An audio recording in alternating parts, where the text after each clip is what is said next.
we go, here we go, here we go, here we go. All right. Let's go, let's go, let's go. All right, welcome to the stream, everybody. Welcome, welcome, welcome. What's up, you guys? It's Jono. Hey, welcome. Let's get this stream started. We're looking for Shiny Arceus. Can we find them tonight? That is the question. How's the stream quality, you guys? Does it look good? It's giving me errors, but you know it always does that. Hopefully it looks good. It looks good to me. All right, here we go. We're off to another night of soft resets. Hopefully this doesn't take too long. Famous last words? I don't know. We won't know until we find it. Oh man, I'm scared, you guys. What if this does take a really long time? It could be a really difficult shiny hunt. We've seen it happen before. Full odds can be brutal. Let's just see. Maybe we get it tonight. Maybe tonight's my night. Maybe I got some luck after all. Although I have had pretty much the unluckiest week of all time, so I don't know. It's not my lucky week. Maybe it will be my lucky week in Pokemon, though. Let's see. Let's see. Please. All right. I know, 1,025 times. Elegant. Yes. It's many soft resets, but you know what? One of them's going to be yellow. And only one is what I need. It only takes one. If we just get one yellow Arceus, I'll be satisfied. Keyleth says 1551. I could get behind that. So that'll be about next week. Honestly, if we did get it at 1551, that wouldn't even be bad. Totally under odds shiny. I mean, way under odds shiny. I'd be super satisfied with that outcome. Because it could get worse. It could get way worse. Hey, shout out to Azure Shade. Shout out to PokeGeek. PokeGeek, I saw your Brilliant Diamond Shining Pearl shiny compilation today, and it was really good. It was extremely good. And I haven't seen that much shiny hunting in BDSP, so that was some of the only shinies I've ever really seen, aside from the two that I got. So I enjoyed that video quite a bit. I hit the thumbs up button. Yes, I did. Yes, I certainly did. All right, we're on 1,027. We're moving right along here. Yes, you're welcome, PokeGeek. You're very welcome. It was an enjoyable video. It was over too soon. I wanted it to be longer, but that's okay. I understand. I read the comment. You didn't plan for that to be video content. I kind of get that, because sometimes I record clips and I'm like, you know, you're never going to make a video out of that clip. And then part of me is like, but what if I did, you know, just in case. You know, you always record those clips. Can I get a shout out? Not gonna clip it. Shout out to you. Thank you for watching. Yo, Moogle says 1111 for Shiny Arceus. I like it. Some of the clips were kind of weird, but it worked out. Yeah, I thought it was fine. I watched it and I didn't even think twice. I was like, yo, these are shiny clips from PokeGeek's console. I'm here for it. It was good. Keep up the good work, PokeGeek. Keep the channel going.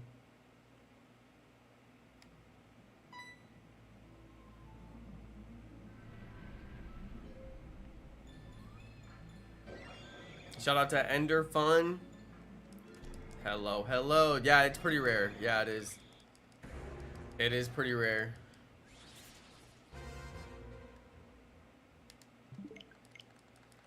One in 4,096 odds, and I think I did miss a count somewhere in there. Yes, I did. I forgot to count one. Shout out to Floppa Scample. Yo, yo, Floppa.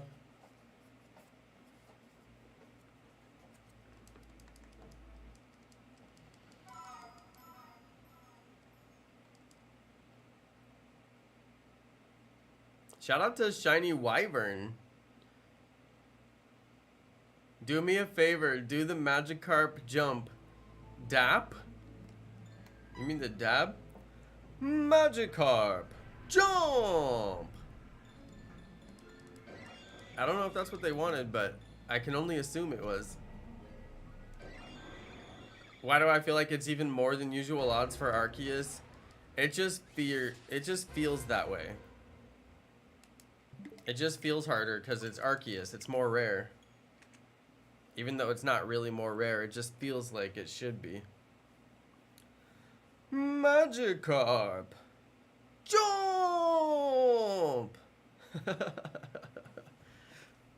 Good times. We had some good times, didn't we? Magikarp jump days were on fire. That was a good time. Got 3 shinies and let's go. Can I get a congrats? Yo, congrats, Floppa.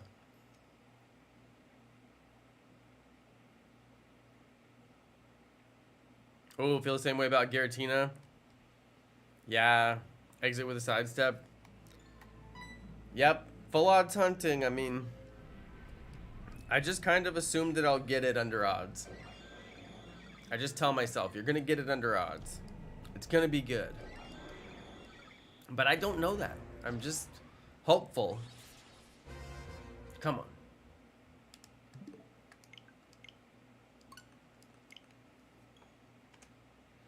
I'm just very hopeful. Rattata, Caterpie, and Golbat were the shinies. Nice. Golbat is a good one. I love the pink under the wings. It looks so cool. You rewatch the episodes over and over? Yo, that's cool. Shiny Wyvern. I like it. Hey, I like it. Sometimes you got to go back to the classics, you know? Yeah, we had some good times. It's funny, like, Magikarp Jump is such a simple game, but we were about it. We were all about it. Can you imagine? I used to stream off my tablet back then. I didn't even have a Nintendo Switch. I streamed off of my tablet. That was back when Samsung had the side sync app. And then Samsung got rid of the side sync app, and I could no longer stream my tablet. They literally just took away software that was like amazing software that did a really functional job for me. And I could no longer stream my tablet screen because because side sync was gone. And like, why would they just deprecate software like that? It makes no sense. Well, the reason why is because they took those features and rolled them into some corporate software and then charged money for it. But like, I'll buy the software, but the one that they're charging money for, it didn't even work. You're supposed to buy some like fancy link cable that they wanted you to get, and you could only do it with the link cable after that, and it just didn't even work. It's like they took perfectly good software, ruined it, and then didn't offer any alternative. Like, dude, why don't you just pay? They could have just made SideSync a paid app. I would have paid for it, you know? Anyway, such a fringe use case I was. Nobody cared about my plight. I lost my ability to stream 60 frame per second video off of my tablet display to my computer, and nobody cared, and I went quietly into the night. Nobody cared. It's actually kind of sad. I would still be streaming my tablet today.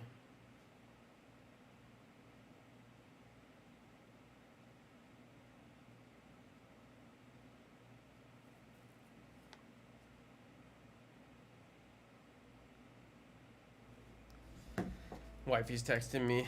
Shout out to Shiny Red. Shalfa Eevee was my first Shalfa.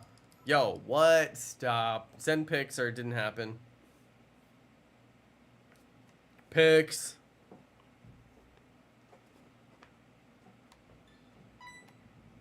We're on 1033.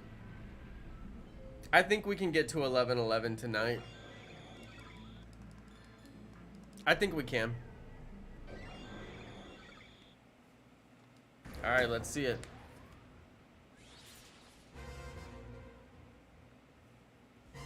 Not a yellow one.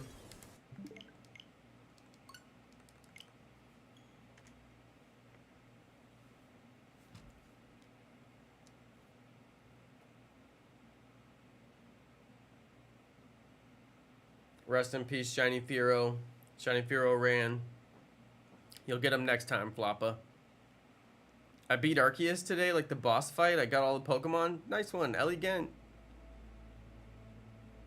Sage's Gaming found a shiny nothing. It's like 0 divided by 0. It's undefined. Here's the deal. If you get the shiny, I'll shave my head bald. How do I know you're not already bald?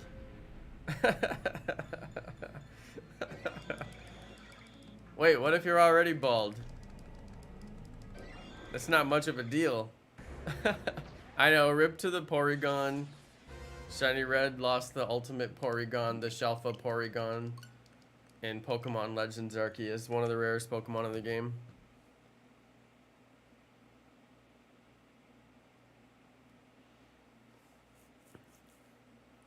My hair is longer as yours? Okay, Shiny Wyvern. Alright.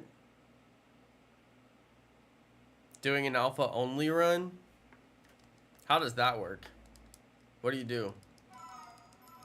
Alpha only? Does that mean you can only use Cricketune until you get to the next area where you can get alphas or something?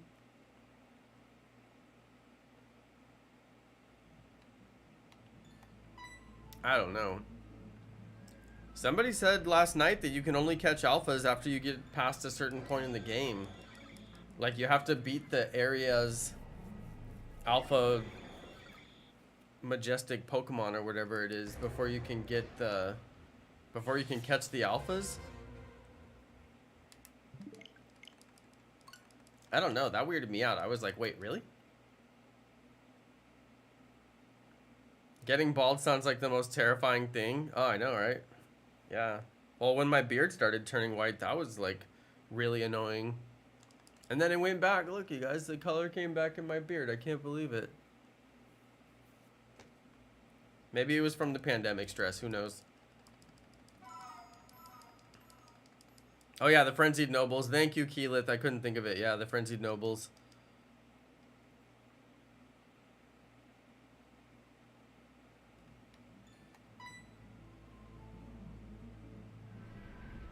I will wait for random alphas to spawn since they're only level 26.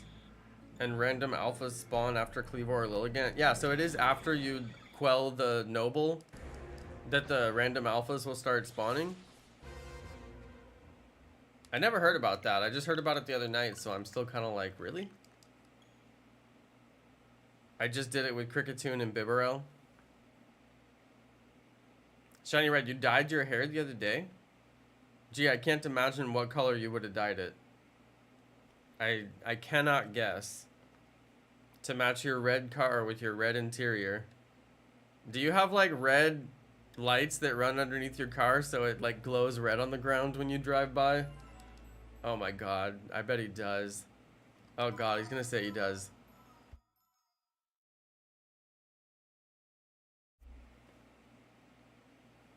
I bet he does. I dare you to use only Alpha Eevee for a run. I should. How fast do you think you can beat the whole game? How fast do you guys think you can beat all of Pokemon Legends Arceus? Like if I was gonna speedrun it and see if you can beat it with just one Pokemon. It wouldn't take that long. If I was gonna do just one Pokemon the whole run. I don't know, what do you think? Would it take that long?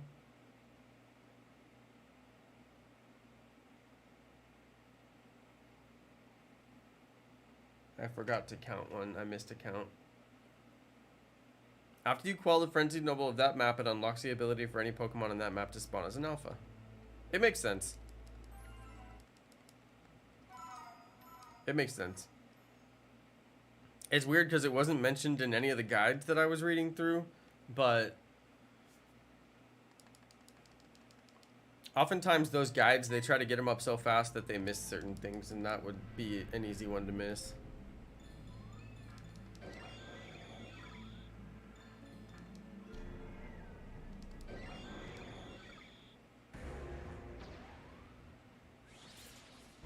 All right, come on.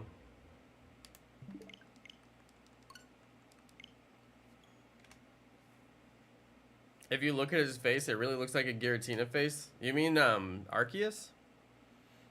I had blonde and blue hair.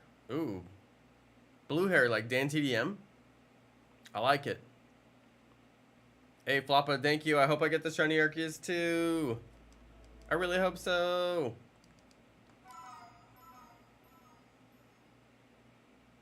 And I really, really hope so. Maybe we will get it. Maybe.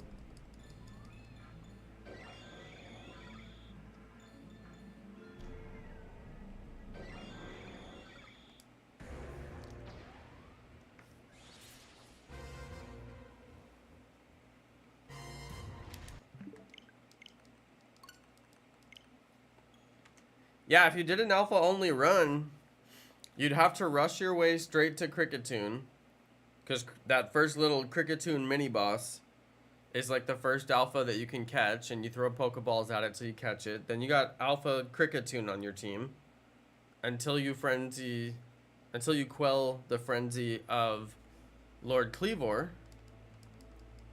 And then you can get something from Obsidian Fieldlands that's alpha. Right? And then you just do the same process for the next area. Try and quell the Frenzied Lord. Catch something new for your team. Right? That's what I think anyway. Say something random. Butterfly. Butterfly in the sky. I can fly twice as high. Take a look. It's in a book. Reading rainbow. Reading rainbow. Reading rainbow. Reading rainbow. Nobody gets it. You gotta be old to get that. That's like early PBS. There's a static alpha Bibarel. Yeah, there is. If you go to that same spot at night, it's actually a static alpha Golbat, I'm pretty sure. Your daughter watches that show? Yeah, Reading Rainbow. Reading Rainbow, Reading Rainbow, Reading Rainbow. It's the best.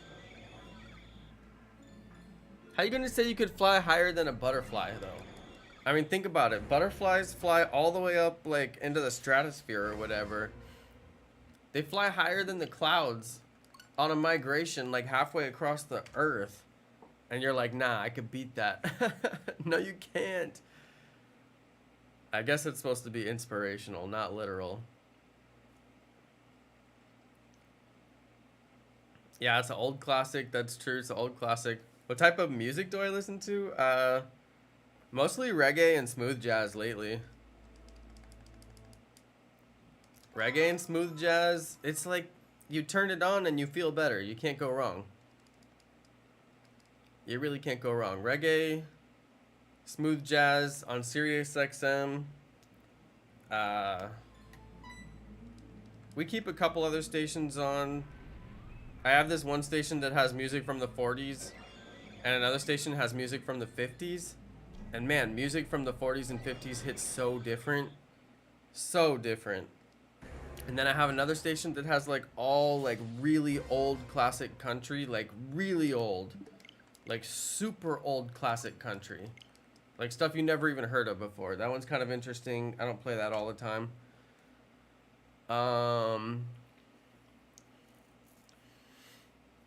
It's a mix of jazz and funk. It's called junk. Stop. Why not fuzz? I know, right? Oh, that's funny. My nose is like so itchy tonight, and I don't know why. I got the itchy nose. I'm trying to think of. I mean, obviously, I listen to a lot of hip hop, but I haven't lately because the hip hop has been getting so bad. The hippity hoppity. No, it's been getting so bad. There for a while, it was getting really good, and then it started getting really bad again. But yeah, always with my ear down for the hip hop here and there. I listen to a lot of pop music. Not like a ton. I don't like seek it out, but if it's on, I don't mind it. Like Post Malone ends up playing on some of the pop stations. I enjoy that. Post Malone's got a good career going. I know, rap in 2022. It's gotten bad. There for a while, it was on the up and up. It was getting good. Like Kodak Black was making some hits, and then everything Kodak Black touches is garbage now. But you know who's still fire is Lil Wayne. Dude, Lil Wayne. Every single track, Lil Wayne is tearing it up. And dude, like Lil Wayne will get on other people's track and his verse is straight fire and theirs is like doo-doo. And Lil Wayne is just like showing up everybody on the track. But I'm actually impressed how active Lil Wayne is for like being so old school as he is. It's kind of like when you think about like Dr. Dre. Like Dr. Dre doesn't do anything anymore, but he's like one of the most famous, you know, from his time period. Snoop Dogg like barely even makes music anymore. Although Snoop Dogg does still make music. You gotta pay respect where respect is due. He does still produce music, but Lil Wayne is like actively making some of the best music that's still out there in the rap scene, like period. So gotta give respect to Lil Wayne. DaBaby was actually tearing it up there for a minute, but I feel like these guys got a little bit too much success, and now they're just taking it easy because it was good there for a minute, and now it's bad again. Like DaBaby, terrible. Although Lil Baby is still cranking them out. Yeah, the rap music is hit and miss. I prefer the old rap music. Yes. I said a hip, a hop, a hibby to the hip, hip, hopper. You don't stop the rocker to the bang, bang boogie, and not drop the boogie to the rhythm of the boogie to be. Now what you hear is not a test. I'm rocking to the beat. I can't remember the rest.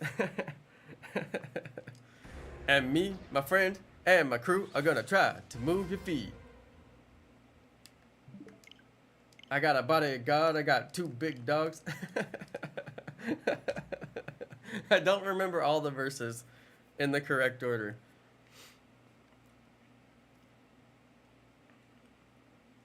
I can't understand rap, so I don't listen to it. I think people feel that way about reggae music too. It's very hard to understand what they're saying. I've spent a lot of time listening, and it's taken me a long time to sort of translate. A lot of people say the same thing about country music. Can't understand a dang word they're saying, so may as well not bother.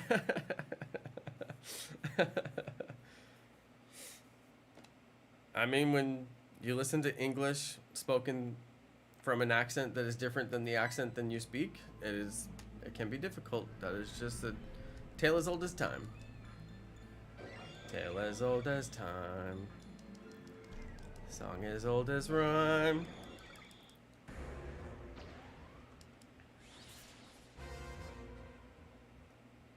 Still no yellow one. Yeah, my musical taste is all over the place. I don't mind any music in particular. I guess I don't like children's music. It's Friday, Friday, getting down on Friday. I shouldn't have done that. That was mean. I don't like children's music. Oh, you know, I listen to a lot of African beats. A lot of African beats. In fact, African beats are some of the best beats out right now. And they're becoming popular, but I listened to African beats long before they became popular. So much good stuff. You know what's really good is Brazilian music. Some really good Brazilian music, especially like old Brazilian music, like bossa nova. Oh yeah, really good ones. Baby Shark slaps. It does. It does. Beauty and the Beast. Eevee Queen was right there with me with the golden heart. Yes.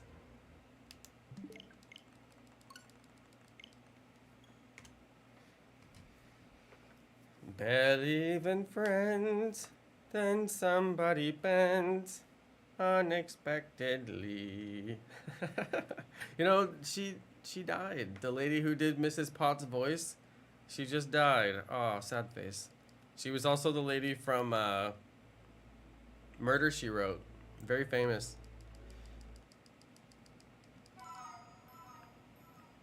Rest in peace, Mrs. Potts. You'll be missed. Brings a single tear to my eye. That's right, I went from Wheezy to Beauty and Beast. Because I'm so cultured like that. Sir Jonathan. Yes. This is the tale of culture. Right here. The Jono story. It's my favorite movie. Dude, it was my favorite movie. Yeah, Eevee Queen. We have that in common. It was my favorite movie. And I love me some Ariel. I love me some Jasmine, Princess Ariel. All the princesses. I'm good with all the princesses, but Belle was not a princess. She was just in a class of her own. She was in a league of her own. There's no crying in baseball. I'm all over the place today. If there's anybody out there who gets 100% of my references, I will give you a prize. It's impossible. Nah, maybe. I guess if you grew up in the same time period I did. You got so much merch, it's not even funny. Yo, Beauty and the Beast merch? Yo, let's go. How come there's no Beauty and the Beast ride? In fact, how come there's no magic carpet ride? On a magic carpet ride. How come there's no magic carpet ride in Disneyland? You'd think there would be. Or even like a ride for, I don't know, like a lot of the movies. I got a very expensive poster that's framed. Ooh, what makes it so expensive? That's right, King Julian. I can show you the world. You have to get really like Broadway if you're gonna sing that song. Like over the top. I can show you the world. If you rock your head back and forth like this, it makes you look passionate.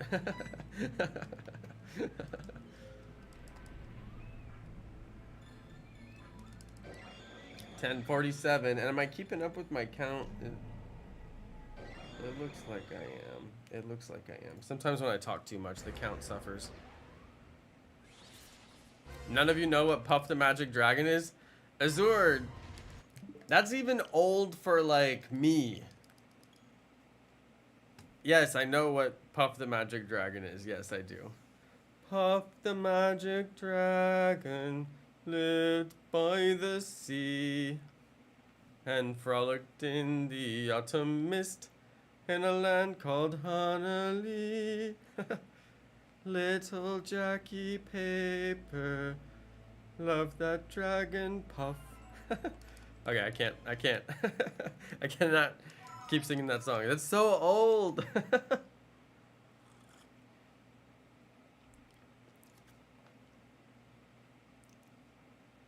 60s folk music, yes, spot on, yes, Pokegeek. Yeah, I know the song Azur. That was just for you, Azur. I know, back in 78. I thought it was in the 60s. I wasn't sure when it was. I guess it did have to be 78 because the technology to put Puff on the screen didn't exist until a little bit later. You know, it wasn't the easiest thing to animate characters onto film. Disney was an innovator. But yeah, humans and cartoons on the same screen, you can bet that was Disney. I don't know if anybody who did it before Disney. Maybe they did, but I'm pretty sure Disney innovated that whole style. Could be wrong.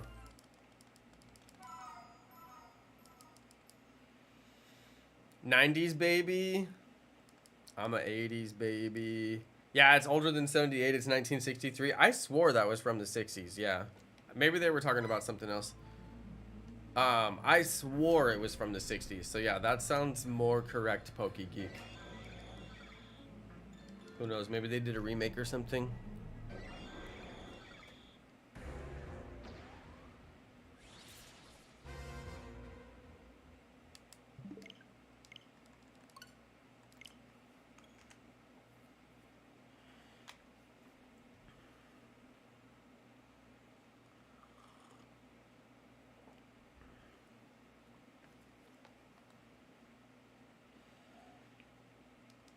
How do I evolve Pichu?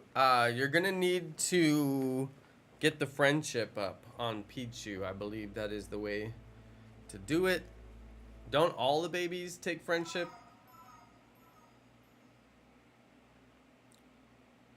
Yeah, Azure, I was born in 85. Azure's a few years older than me. Azure, I've been following your British news very closely lately with all of the different things going on.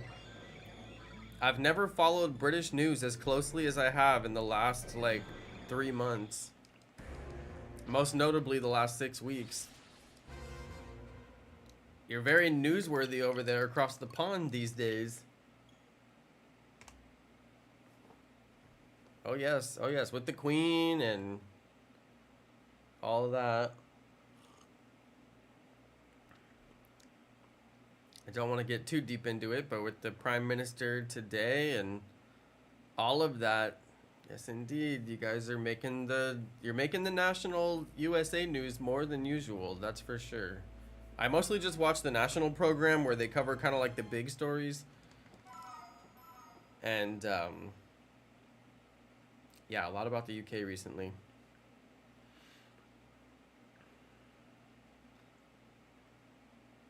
Imagine someone waking you up in the morning and turning on the lights. No, I don't want to imagine that. I refuse.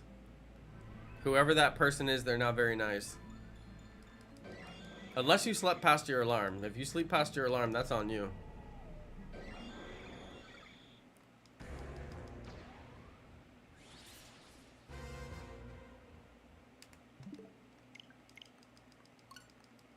My eyes would burn to a crisp. What? What? I was born in 7 BCE. Before the Common Era?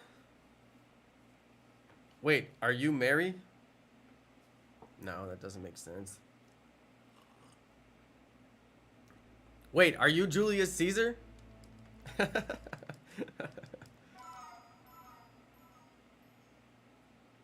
Are you Alexander the Great? I'm trying to think of who was alive in 7 BCE. I don't know.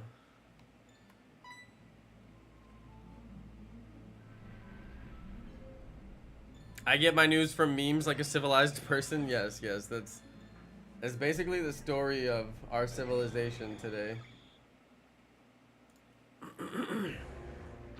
It's only newsworthy if it's meme worthy.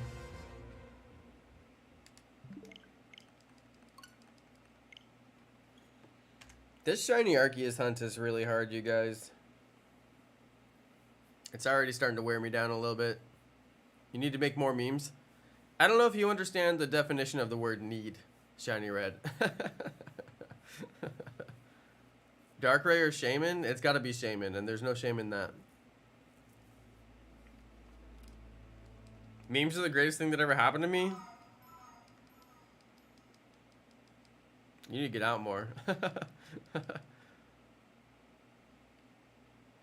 Memes aren't even a thing that happened to you. Memes are just an imaginary, like, JPEG of, like, 300 kilobytes that doesn't even actually exist on your computer. I think in, like, 2,000 years from now, when the internet no longer functions and there's no electricity and society is rebuilding itself, they're going to be like, what were those people doing? And no one's gonna know because all of our history is on the internet and we stopped taking physical photographs. They're gonna be like right around the 1990s, 2000s, Everybody just quieted down, stopped taking photographs, didn't take any more videos. Like, all of our digital footprint will be gone, and they'll just be like, man, what happened? They had, like, the best society, and then they just, like, fell off the map. But they just won't know how to open our PNGs. I prefer PNGs. Why? The file size is bigger.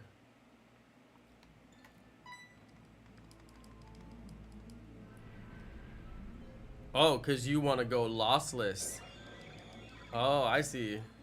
JPEG is too lossy for you. Oh, I get it. You fancy, huh? Only nerds get the joke. File compression on JPEGs. No file compression on PNGs. I am so funny. I am hilarious.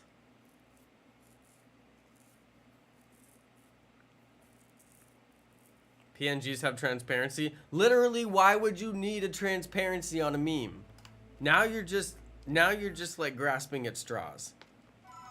Now you're just grasping at straws. You literally would never need a transparency on a meme. That doesn't even make sense.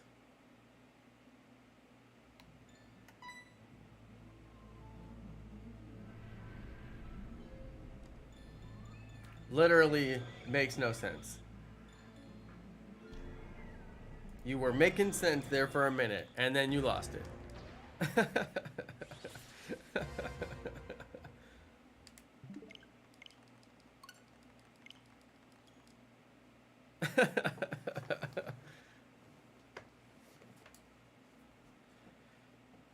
It's true, though. PNGs do have transparency.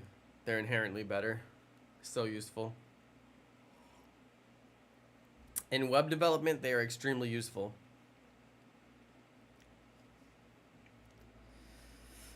Well, this is how we pass the time.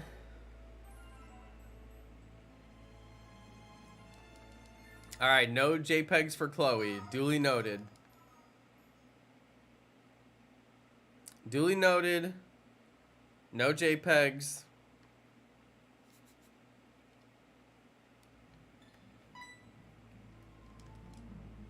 I bet you listen to all your music on FLAC too.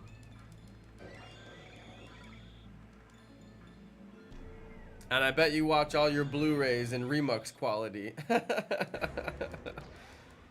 Oh wow, more lossless jokes, more file compression jokes. I am so funny. Making jokes that less than 1% of the population can even understand. I am hilarious.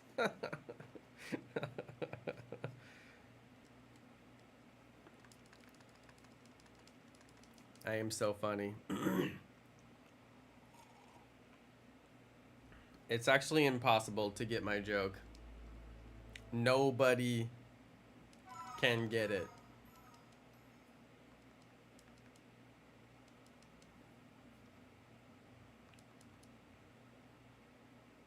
Not the tease.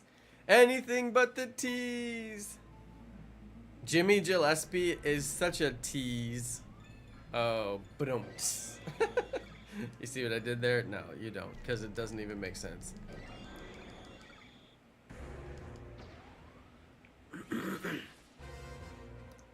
Don't tease me with a good time. Not even funny.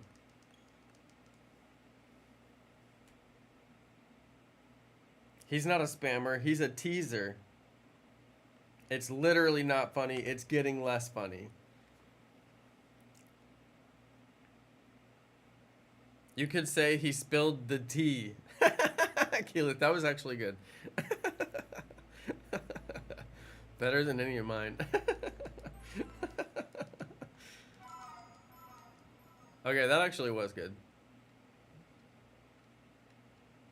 Oh, Minecraft YouTube. I think they're gonna start with the P's. No, maybe not. I thought they were gonna put P over and over again. Nobody needs to see that. Don't spam my chat, you guys. Come on. It takes my mods 2 seconds to time you out, and they're trying to enjoy the stream like everybody else. So don't make them actually do work while they're watching. That's rude. How wooed. You know, I say that all the time, and I don't think anybody gets the reference. Anybody? Anybody?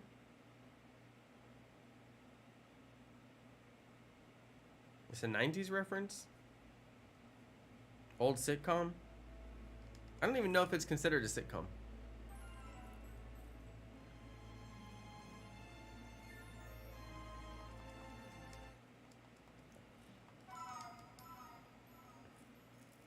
I just assumed you couldn't pronounce rude.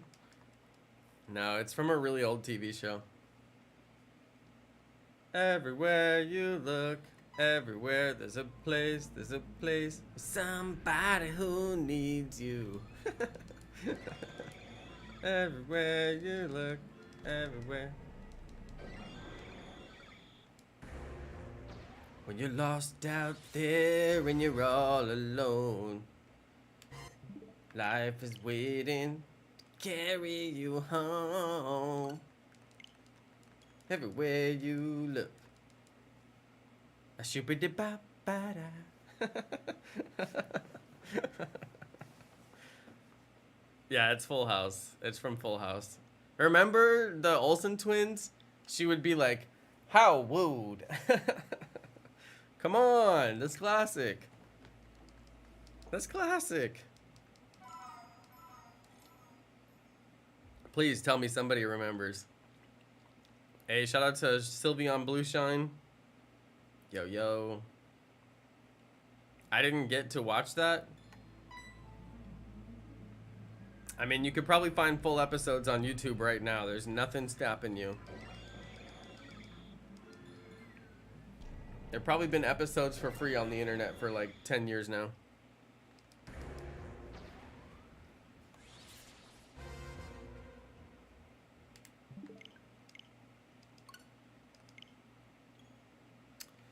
One time I saw MXPX in concert. That was a really good concert, by the way, which I didn't expect to be as good as it was. And they did the Full House theme song. They just played it like randomly. It was so awesome.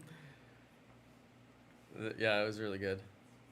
I think MXPX opened for Death Cab for Cutie. I want to say they opened for somebody that I was like really excited to see. But I was like, whatever, I'll see MXPX. You know, I'll show up on time so I can actually see them. Since I'm paying for the ticket anyway, I may as well. And their show was actually really awesome. I didn't expect it to be as good as it was.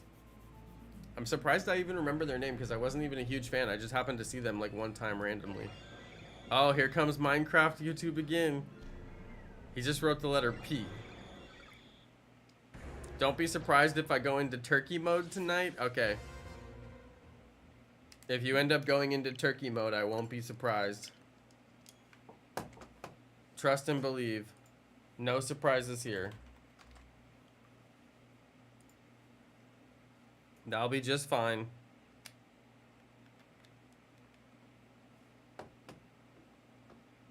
If I don't get to say this before you go into turkey mode, gobble gobble gobble gobble gobble gobble gobble gobble gobble gobble gobble gobble. Just wait until you get in turkey mode and then you'll understand.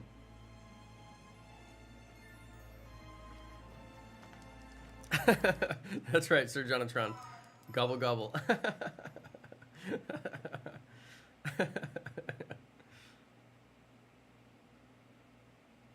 You know, I actually had a turkey sandwich for dinner tonight. Clip it. Clip it, Shiny Red. Do people even use the clips feature on YouTube? I don't know. Clip it.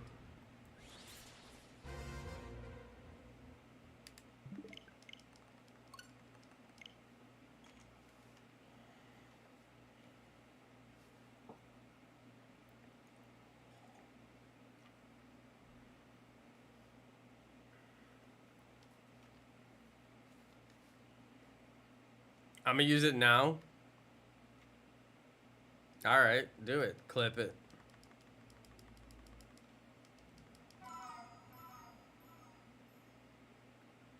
I wish clips were actually useful in some way.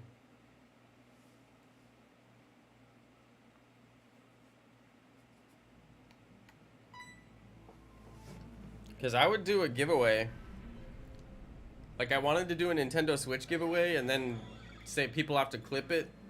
People have to, like, clip my channel. Just, like, clip anything funny that they like off the channel. I just clipped you saying nobody clips. Oh, really? I just wish YouTube would, like, notify me if somebody clipped me, that, like, I would get, like, a notification like, hey, somebody clipped you. You should go comment it or, like, share it or whatever. It literally gives me no notification. Like, I wouldn't even know that you clipped me. It should be like, yo, somebody clipped you. Isn't that cool? Go and comment on their clip or, like, share their clip or something. But, like, nothing happens.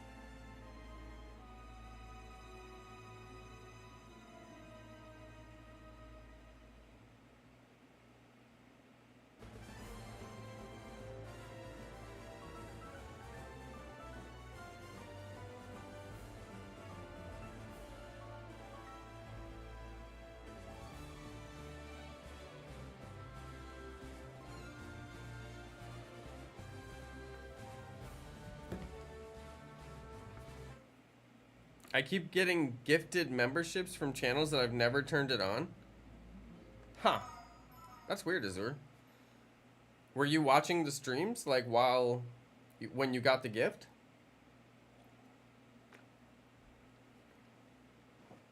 I hope that they change the settings to where you actually have to turn it off on the channels that you don't want it on. Because it makes more sense for creators that way. Because, like, it was such a nightmare trying to explain to people, like, how they turn that feature on. It's just so ridiculous. They don't even stream. That's so weird. Yeah, that is weird. Azur, that's really weird. Yeah, that is strange. Well, I mean, we know that YouTube is working on that feature because we've seen them making changes to it. But yeah, it was just too hard to explain to people how to turn that on. Like, it just felt wrong to put creators through that. They should just make it easy. If there's like 1 or 2 people out there who don't want a membership, then like let them go mess with their settings. But like, it doesn't make sense to make like the other 98% of people have to go and mess with their settings.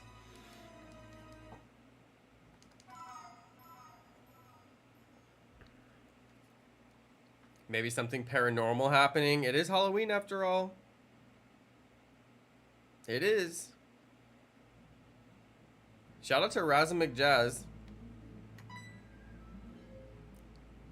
Yeah, I responded to one of the comments from a few years ago. Yeah, Azur, I'm glad you saw that. That was like the only one that I was actually like, oh, this is funny. Yeah, Azur, that was funny. Because, yeah, you can do that now. Which I'm sure we all know, but it, like back then you couldn't. Yeah. Yeah, today I was going through my really old comments. Every once in a while I'll use the YouTube Studio app, which I do recommend to use the YouTube Studio app. It's good because you can manage your channel from your phone. And that's where I do a lot of my comments. Like, I'll reply to comments there. Sometimes I'll just get on a roll and I'll start going through the comments. I've made it to comments I haven't responded to from 2 years ago. So I gotta... I'll eventually get through them all. Eventually there'll be a day when I've responded to every comment on my channel. Ooh, Godzilla Tube, you got strep throat? No. Well, you know, a lot of people are getting sick this year because, you know, we spent so much time at home that you don't get... I guess it made our immune systems weak because we didn't get exposed to regular, you know, exposures that we would get that make our immune system fight it off. So they're saying people are getting RSV or something like that. There's been a big outbreak of like all these different respiratory things going on, like flu and all that. But yeah, strep throat, that sucks.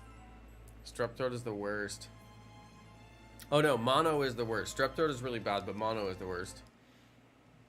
You got sick so much lately? Yeah, wifey got sick recently. I didn't get sick though, thank goodness. Do you like Cynthia? I mean, she was really hard to beat. I don't know if I liked that. It was a fun challenge though. So yeah, I guess I like Cynthia because she gave me a good challenge. Everything else was like super easy. I've got nearly 1,000 comments on your channel and nearly 700 of them are hearted by you. Hey, thanks Azur, thank you. I bet I'll eventually find all 1,000 of them. YouTube gives me the comments in date order, so I'm just going backwards and backwards and backwards. I'm mostly doing it to clear out like comments that have swears in them and comments that are hateful, because I just don't like them to just sit there and be on my videos. I want them to be gone. I finally stopped responding to the hateful people. I just removed their comment. I think I was having I think I was having a bad time there for a while, so I was taking it out on the comments, but I finally stopped responding to them. I just delete them now.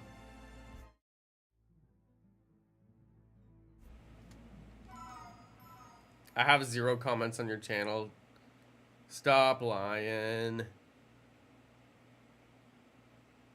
You commented, Chloe. Shout out to Tide Troop. Hey, what's up, Ty? Shout out to McJukes. Hey, welcome to the stream. Dude, my nose is so itchy tonight, you guys. I don't know why. I got the itchy nose.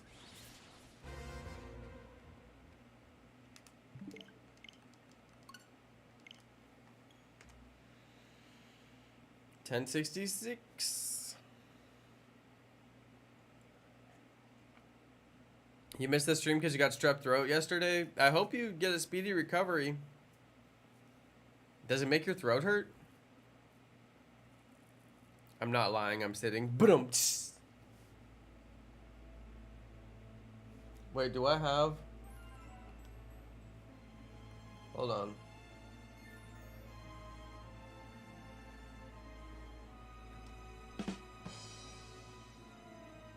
Did you guys hear it? Tell me if you heard it. I can't hear it on my end. Did it play the noise? But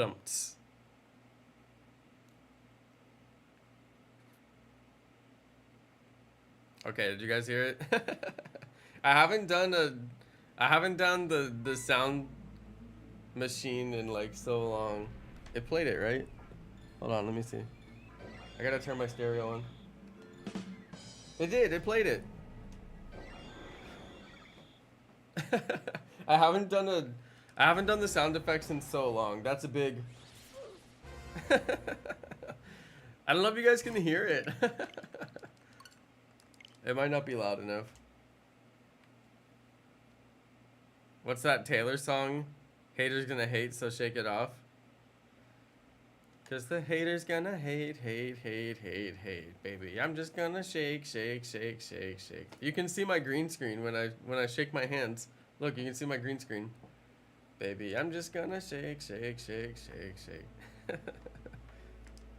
I know, Palkia is screaming for you. He's like, get that shiny! Thank you for the encouragement, Palkia.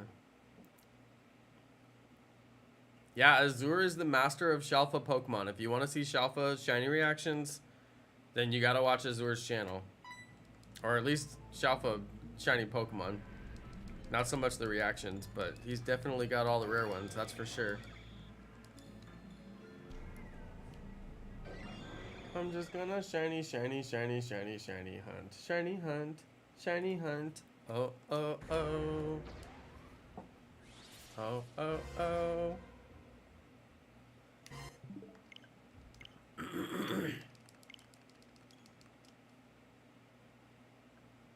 It was Poketips that mentioned you in his video. Poketips is genuinely a good dude. Poketips is cool. Wait, did he say something good about me? Poketips just seems like a generally good dude who wouldn't say bad things. I'm only vaguely aware of his channel, but he was one of the Pokemon channels that was coming up while me and some of the other Pokemon channels were leaving the community. Like FSUATL privated all his videos. I left the community, stopped playing Pokemon Go. But yeah, his channel was on the way up while a bunch of us were leaving. Don't really watch other YouTubers. Yeah, same here, Azura. I don't watch that many. I know about him because he was coming up in my recommended for a really long time. Because YouTube thought I was still interested in Pokemon Go. And I'm like, no, I'm not. I changed my interests, so stop suggesting me Pokemon Go videos. Now all it does is suggest me pyramid videos, which is exactly what I want to see. Good job, YouTube.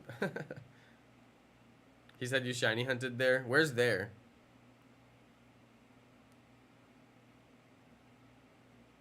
He's probably right. We watched the horror movie Stickman.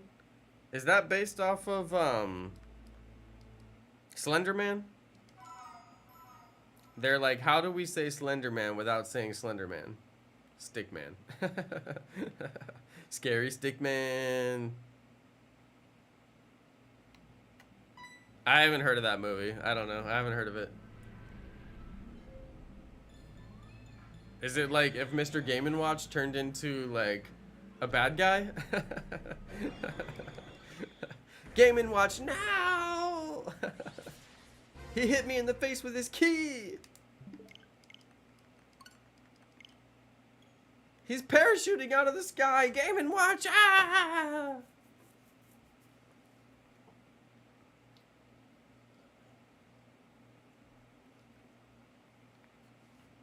Shiny Arceus between 1500 and 2000. Alright, send you the gamer. I like it.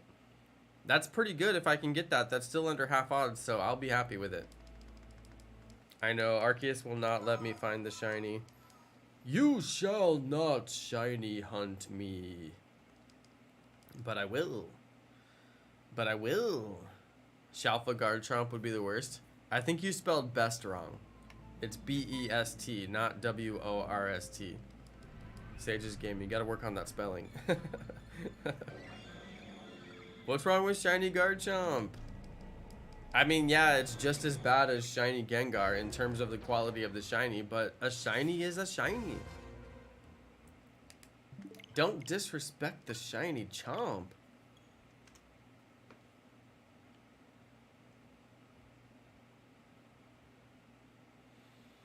Just found a random shiny Geodude in Mount Moon. There you go, Falapa. Good job.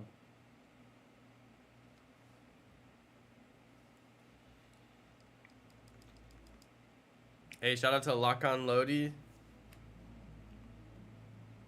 How are you hunting Arceus right now? Just soft resetting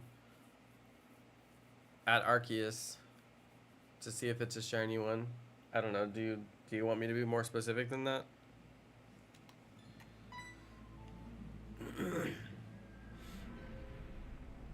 If I had a choice to change one shiny, it would be Garchomp. Oh no, see, mine would be Gengar.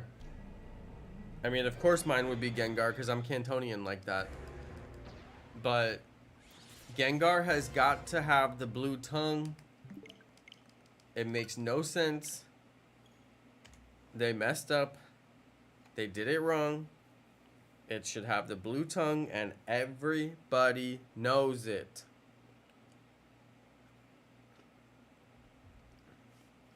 Everybody knows it. How am I having access to him? So what I did is I beat Pokemon Legends Arceus. And I captured Arceus in Pokemon Legends Arceus. And from what I understand, that makes Arceus available in Pokemon Brilliant Diamond and Pokemon Shining Pearl. Now, I don't really know enough about it. Maybe somebody in the chat knows more about it than I do, and they can answer your questions, but I mean, if it was an event, I unlocked the event during the event, and now I'm still able to do it.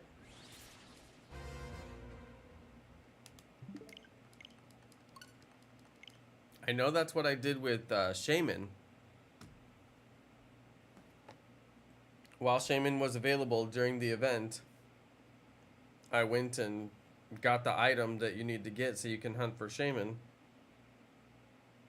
So now I can still hunt for Shaman, but I can't hunt for Darkrai because I didn't get the item for Darkrai. Now, I'm not sure about Arceus when it comes to all that.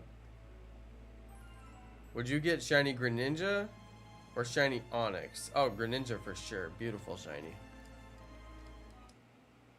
Greninja for sure. I would make Gardevoir red. Not a bad idea.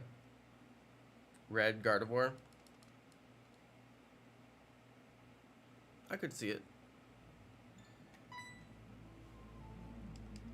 Yeah, I could see it. Just like all red or like red highlights? He's gonna say all red, you know it.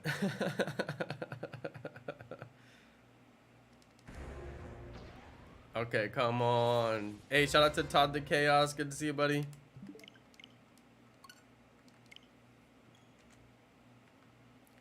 $10.73. We are on one tonight. Finally, a YouTuber that picks Shiny Greninja. I mean, why wouldn't you pick Shiny Greninja? That's the real question. It's gorgeous. It's one of the very few, like, actually black shinies. Like, black. A lot of them are, like, charcoal gray.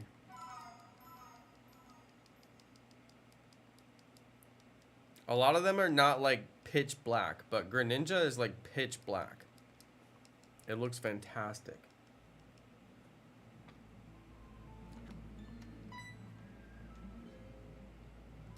I just made fake shiny Garchomp. No matter what color you made it, it's already better than the existing shiny Garchomp. I know it. Turkey mode. Yeah, if you're ready to come out of turkey mode, all you have to do is say gobbledygook, and then you'll successfully exit turkey mode.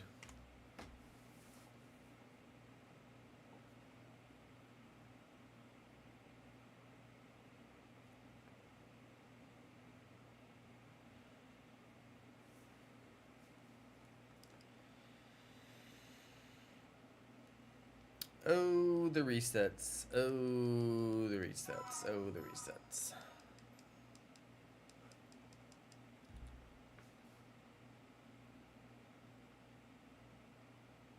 There's a turkey mode? Oh, yeah.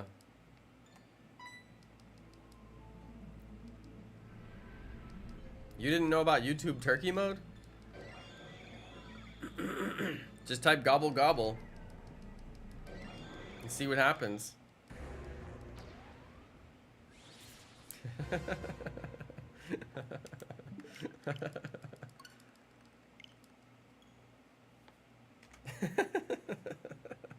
I swear, if anybody types it, I'm gonna laugh at them. Which is really mean of me, but I can't help it. I just can't help it.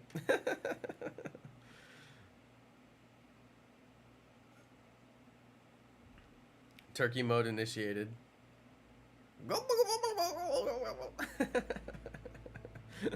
Oh no, the turkey. The turkey's got a sword. Turkey army.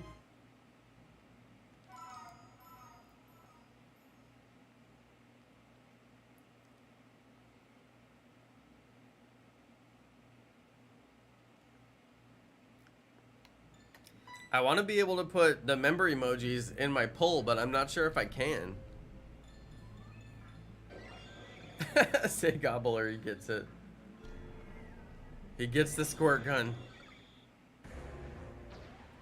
Wait, did I forget to do my...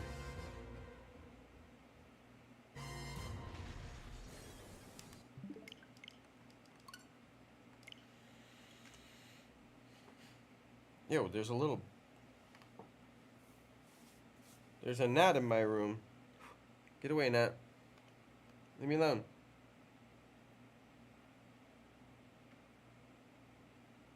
No, my count is good. My count is very good. Hey, shout out to Brandon Whip. Doing good, doing good. We're trying to figure out what day we want to go to the beach.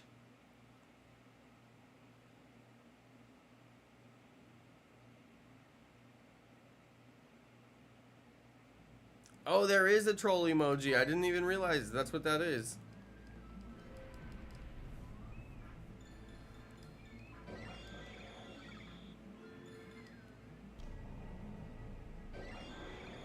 Yeah, go home and you should find the Azure Flute in your room, then take it to Mount Coronet. Yep, that is correct. Azure Flute is in your room after you beat the game. Take it to Mount Coronet.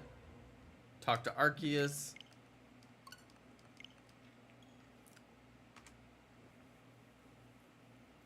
Yep.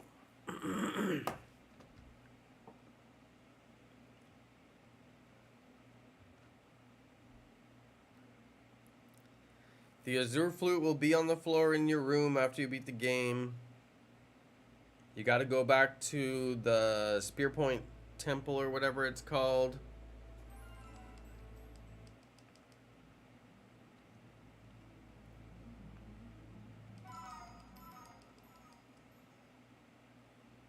Yeah, you need to beat Legends Arceus. That's the thing.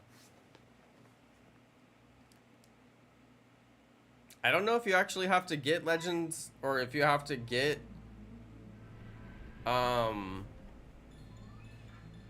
do you have to get Arceus in Pokemon Legends Arceus?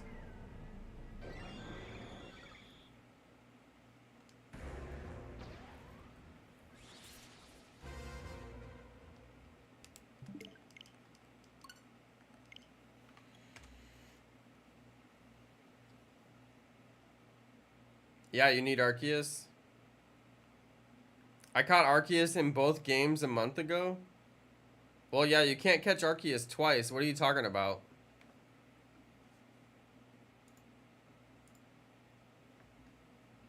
I mean, if you're trying to catch Arceus twice, you can't, so.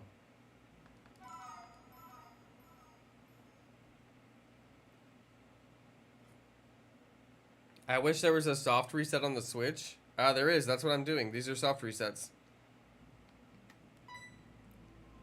It's super easy to soft reset on the Switch. You just hit the home button, and then you press X on the software to close it, and then you reopen it. Yeah, if you already caught Arceus, you can't catch it twice. I don't know. Is there some confusion? You can't catch it twice. If you already caught it, then that's it.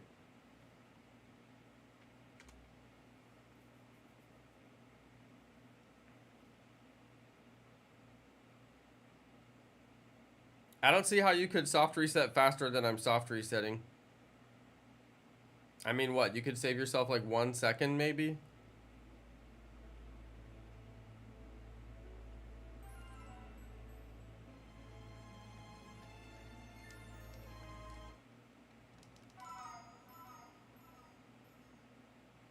The thing that takes a long time is waiting for the load time and everything. But the actual soft reset itself doesn't take that long.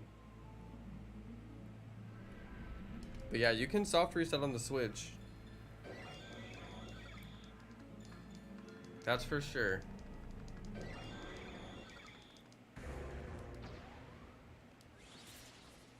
Have I got Shiny Heat Train? No, I haven't got it yet.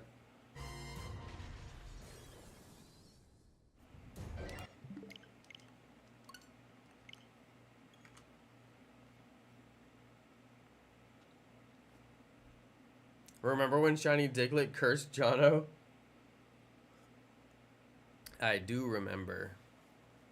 I couldn't get Shiny Dugtrio to save my life, and I got like 8 Shiny Diglets or something. It was ridiculous. Yeah, if you already caught Arceus and you want to Shiny Hunt Arceus, you'll have to play another game.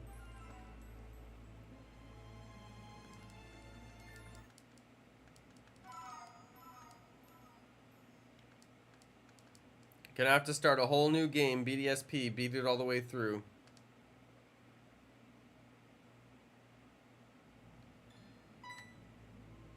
And you actually might even need to play Legends Arceus all the way through again as well. Because when I went to get Shaman and Darkrai on my second account, it wouldn't let me because I didn't have save data on my second account from BDSP and Sword and Shield, so I had to go create those game files. So you may even have to do you know, Legends Arceus again if you want to do Arceus all over again in BDSP. Are all the shiny legendaries in Pokemon Legends Arceus shiny locked like Heatran and the Lake Trios? Yes. So you would have to shiny hunt them in Pokemon Sword and Shield is the only way that I'm aware of. Do you just need to catch Arceus on Legends Arceus? Yes. Call it ace, yes. That's the way I understand it anyway. Why does the wrench emoji look so animated? It looks like more animated than the other emojis. It looks like it's straight out of a cartoon.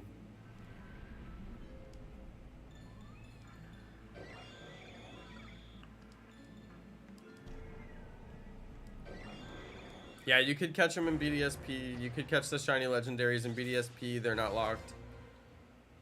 It wouldn't be easy, though. It would be harder. It would be easier to get them from Sword and Shield and the Dynamax Adventures, which is the way I'm going to do it. Wrench, a.k.a. Spanner. Do they call it a spanner in the UK? Azure? That's funny. I've heard it called a spanner, but it's almost like old-timey to say it that way. Nobody says that. Oh, wow, they really do. That's cool. I didn't know that. I haven't heard it called spanner aside from, like, very, very, very few times.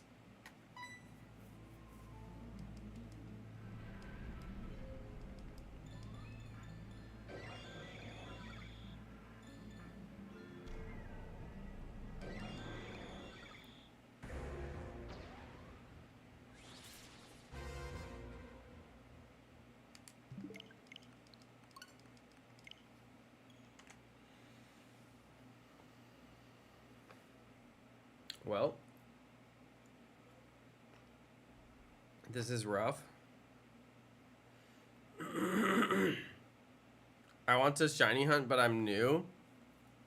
It just depends on what game you're playing.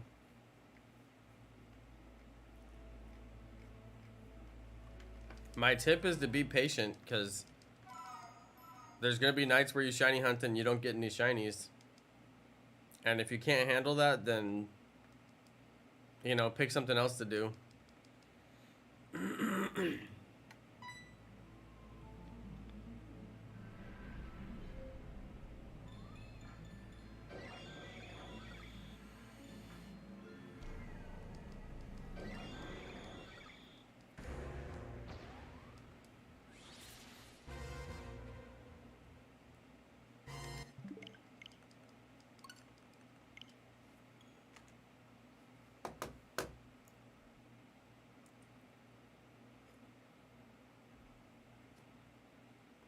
I'm catch comboing Magikarp. There you go.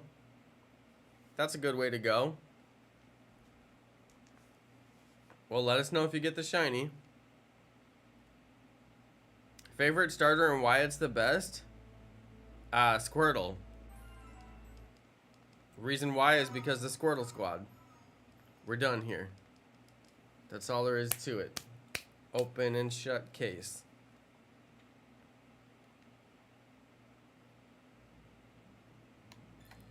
Trying to get the red Gyarados. There you go. Do you know how to get a blue wrench? Yeah, you gotta beg for mod. Every single day. Just beg. Just absolutely beg. Eventually I'll mod you. No, I'm just being sarcastic. Squirtle's number 1, literally. Actually, Squirtle is number 007, literally. Da, da, da, da, da, da, ba, ba, ba, ba. 007. I got my blue wrench by making John the best coffee he's ever had. I know, elegant. Now he's gonna beg. Mod for a day contest? Oh my god, if you're mod for a day, like, what would you even do? When the spam account comes on, you'd, like, ban them? Oh, riveting. Oh, absolutely riveting. Yeah, Bulbasaur robbed Squirtle of being number 1, exactly.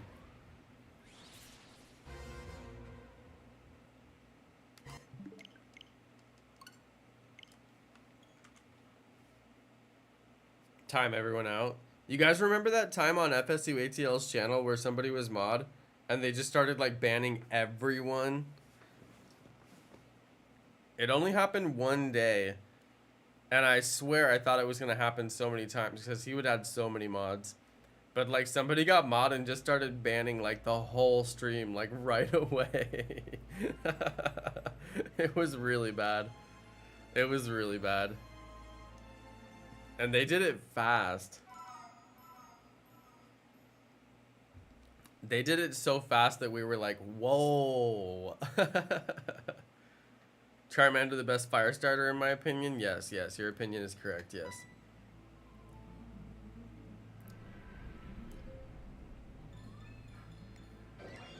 Floppa, it was you? I knew it. I don't understand why people come into streams asking for mod. I know, I don't either.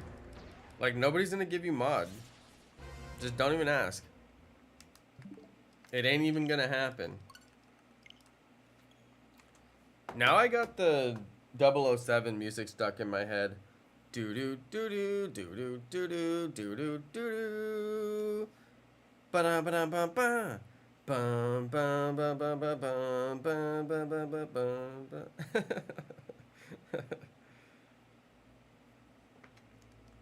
It's impossible to sing orchestral music. It just doesn't even translate correctly. The Magikarp just ran. You have to run from Magikarp before it runs from you. You can't allow them to run from you and break your combo. You have to run from them.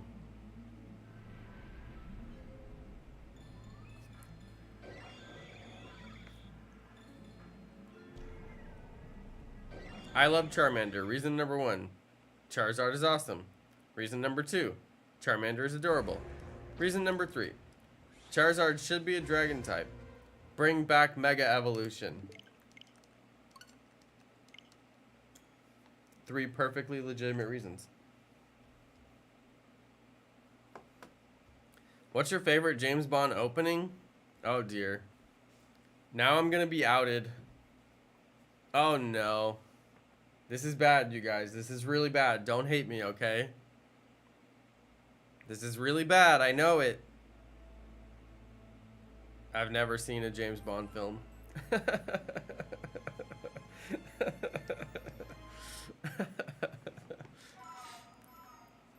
I know it's bad, okay?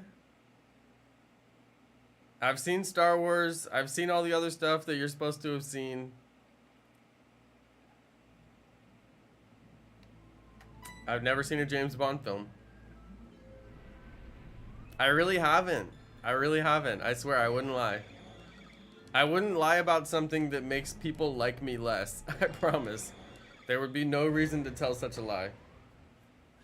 That'd be like saying I hate Star Wars. Like, 1, there's no reason to say it. Well, first off, it's not true. I like Star Wars. But, you know, there's always that person who's like, I don't like Star Wars. And then everybody in the room kind of looks at them sideways and, like, I don't know, you just treat that person differently after that. Anybody? Just me? Just me? There's always that one person who's like, Star Wars sucks. I don't understand why people like it. And it's like, you know, you could have just not said that and everything would have been fine. Like, you could have just never told any of us you don't like Star Wars. You don't have to say that, but you chose to say it. And now I have to do what I have to do, which is have no respect for you. You brought this upon yourself. You did this. I'm really passionate about Star Wars, as you can see. No, I haven't seen James Bond. I don't know. It was never a movie that was in the house, and like I never went to the theater and watched it, and it was never on like at a friend's house, and like I don't know. I just randomly like never saw it. Like any of them, you know. But yeah, Star Wars is good. I have a wrench next to my name. Good job, Sage's Gaming. Way to go.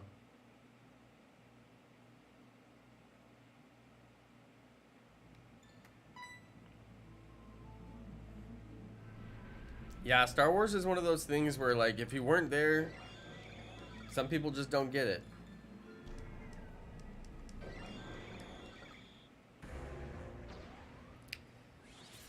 And then, you know, Disney took over Star Wars. So, like, for the modern generation, it's pretty much a kid's movie. You know, and it didn't start off that way.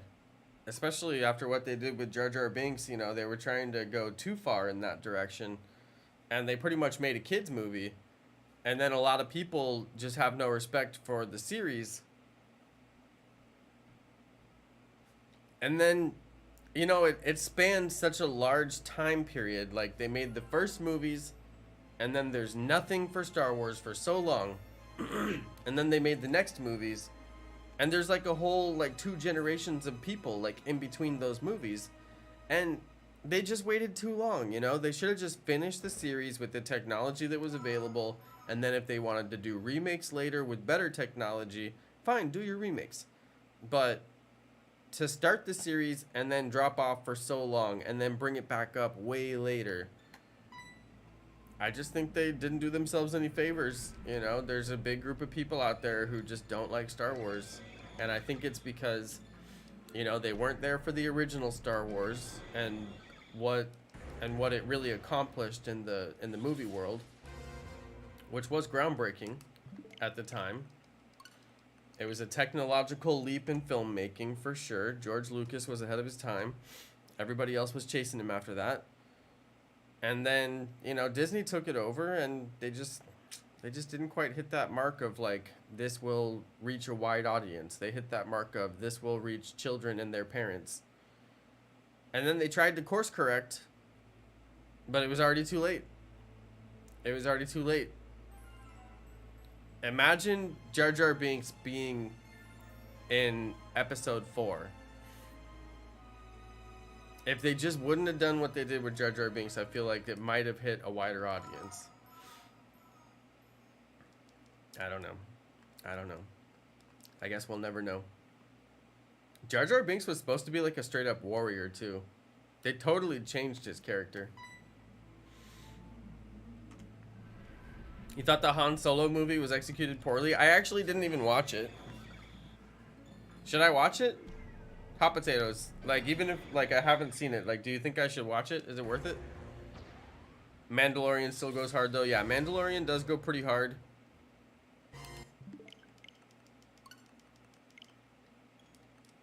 Mandalorian went pretty hard, I gotta say. I wish that Obi-Wan would have gone as hard as Mandalorian did, but that's okay.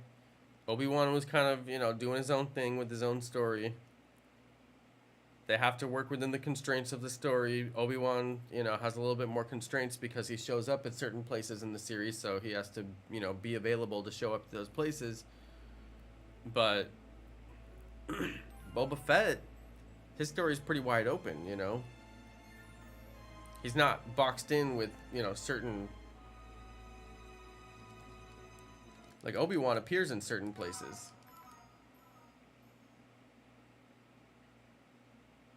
That's why, dude, seriously, you guys, the whole time I was watching Obi-Wan, the whole time I was like, you know he's not going to die. He can't die, otherwise how does he show up in the movie later on? You know what I mean? The whole time, every time Obi-Wan was in a battle, I was like, well, I know he's not going to die because he's got to show up in the movie later on so they can't kill him off. Well, not to mention the whole show is named after him, so he's like, he basically has to survive. And then the same thing with Darth Vader. I'm like, you know, Obi-Wan's not going to kill him because he's still got to show up in the video later so he can kill Obi-Wan. You know, there's constraints with the story. They can't go outside the constraints of the story. But Boba Fett, I mean, his story is pretty wide open. He only needs to show up to be there for certain things. Obi-Wan Kenobi is my favorite Star Wars character. Yes. You know, he's the Star Wars character with the most integrity. If you think about it, go down the list. All the Star Wars characters. Obi-Wan has the highest integrity. He's very integral.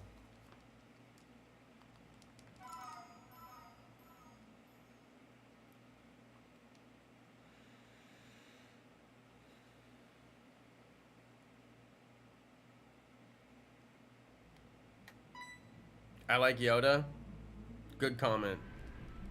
I like that comment. You guys remember when I bought that super expensive one-to-one statue of Baby Yoda? Anybody want to buy my super expensive one-to-one statue of Baby Yoda? Anybody? Any takers? I'll ship it to you.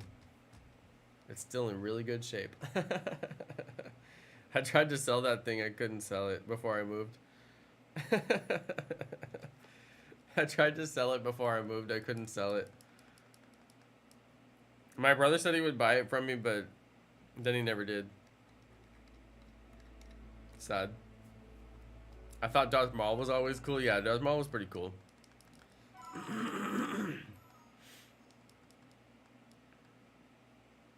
Yoda is 900 years old and has been a Jedi for 800 years. Wait, what? No way. Seriously? That's why he looks so old.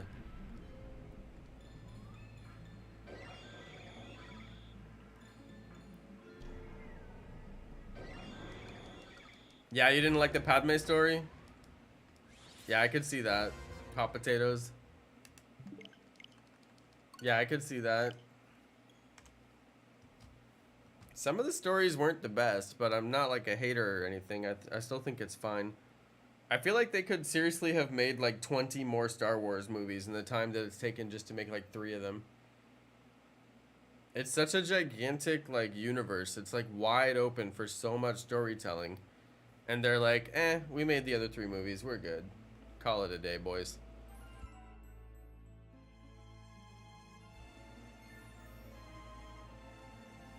Yeah, not a hater, just a nitpick. Same here. Hot potatoes, same here. Everybody thinks I hate Sword and Shield, but I'm just very nitpicky. Very, very nitpicky. There's Star Wars zombie novels. You know, I knew there was a lot of novels that are like official novels, not like fan fiction, but like actual official, you know, material. But I'm not really aware of like all the stories. I didn't know they have straight up zombies. I don't know what the heck Red Harvest means, but it doesn't sound good. Mr. Wu is a mod. Clearly. Is that a Lego guy on your profile picture? Looks like a Lego guy, right? There's Star Wars everything. I don't know. I didn't know that there was Star Wars zombies. I guess there is Star Wars everything. Do they have Star Wars Western? Like Wild Wild West?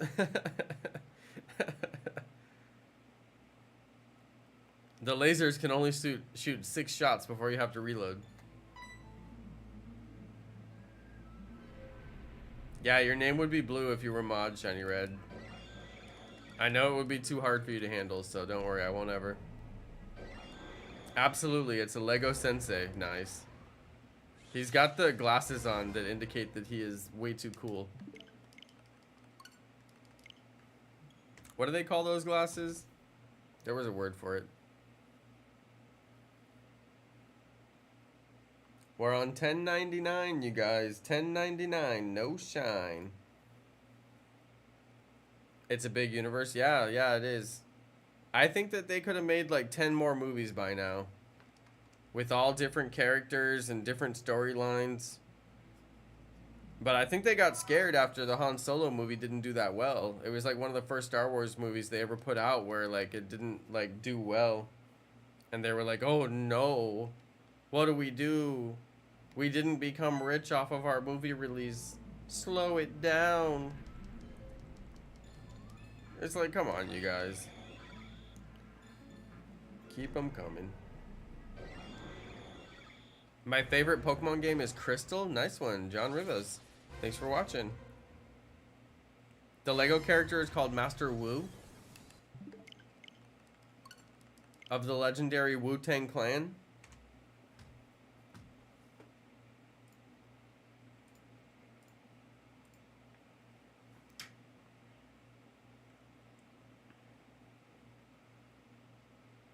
Hey, dirty. Baby, I got your money, don't you worry. Said hey.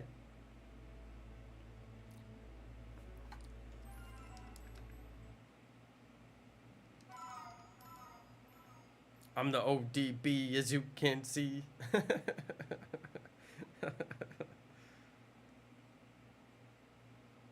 I don't know that much Wu-Tang Clan. Check out my gravel pit.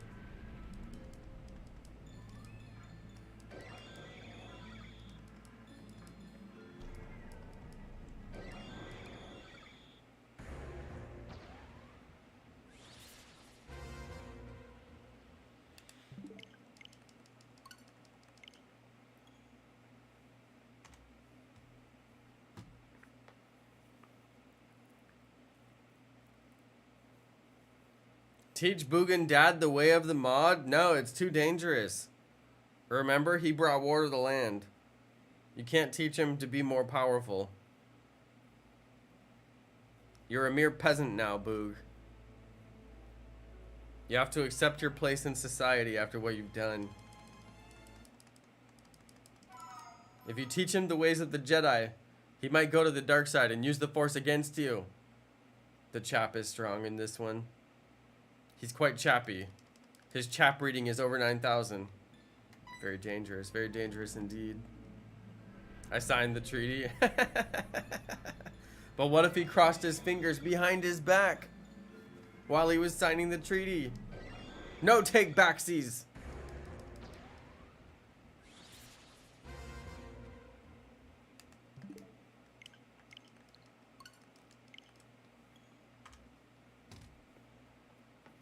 What was the name of the war in Star Wars?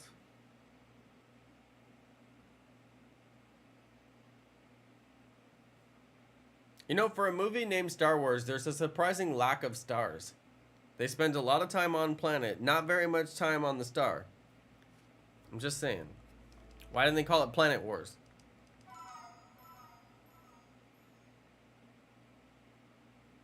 And besides, it's just the Empire and the Rebels. I mean, are they really in a war? It's more like an insurgency. They should have called it Star Insurgency. I mean, they're just rebels. They're the rebel forces. They don't really have like an organized military. It really is more like an insurgency. I'm just saying. I call them like I see them. I told you, I'm very nitpicky. There's not really that many stars, and there's not really that many wars. For a movie called Star Wars, you'd think that there would be, I don't know, more stars. I guess it's just because of the vastness of space. Well, and of course the fact that you can't really get too close to the sun or it would destroy you. Why did they rebuild the Death Star like 2 to 3 times after it failed the previous time? It's true. It's true. Harrison Ford is a star? Solid. Solid comment. That was the correct comment. That was the only correct answer.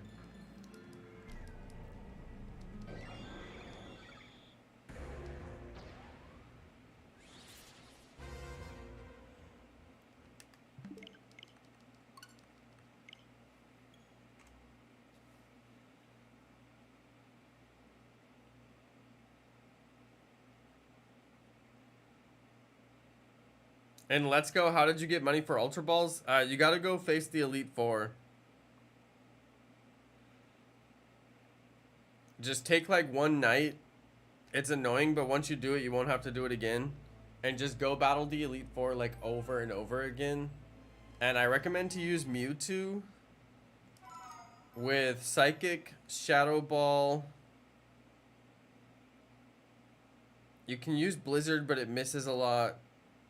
But it is helpful to have Blizzard. And you can also do Solar Beam, but if you don't want to do Solar Beam because it takes 2 turns, there's probably another move you can use, but Psychic and Shadow Ball for sure. And you should be able to beat every one of the Elite Four. Basically, the Elite Four should never hit you one single time. Like, it is possible with the right Mewtwo. You can go through the Elite Four. They won't hit you one single time. You go first every single time because you outspeed them. And then you knock out all their Pokemon, take all the money.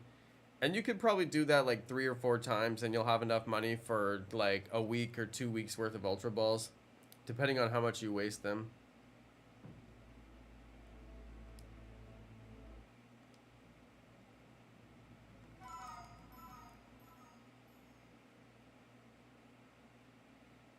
Wait, is Yoda married? Yoda has a wife?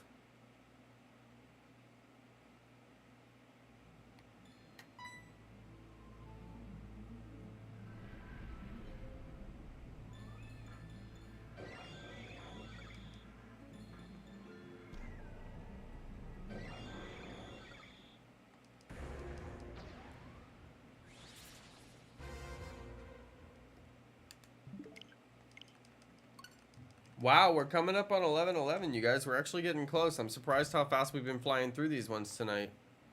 Not bad. Let the training begin. Oh, yes, let the training begin.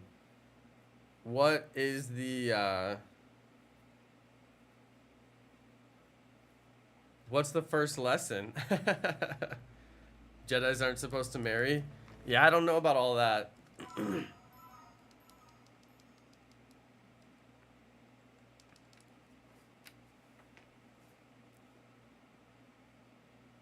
It does sound right, though. You must fix my microwave with your wrench. Shout out to the Golden Ninja. Thanks for watching. Lesson number 1. Fix the microwave with the wrench. Pro tip. Do not put the wrench in the microwave and turn it on. That will not fix the microwave. I'm definitely sure about that much. You have to use the force to use the wrench to fix the microwave. I mean, honestly, who is going to marry Yoda? Let's just think about this. He's an 900-year-old lizard with big floppy ears. And he can control you with his mind. That's definitely the dude I'm not marrying. Like, this dude's got mind control? Alright, count me out.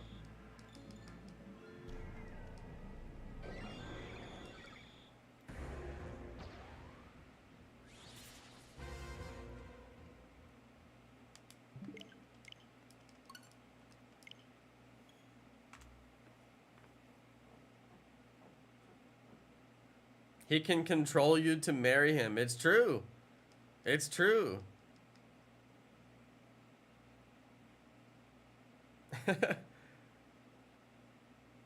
Yoda just shows up at your wedding. This is not the husband you're looking for.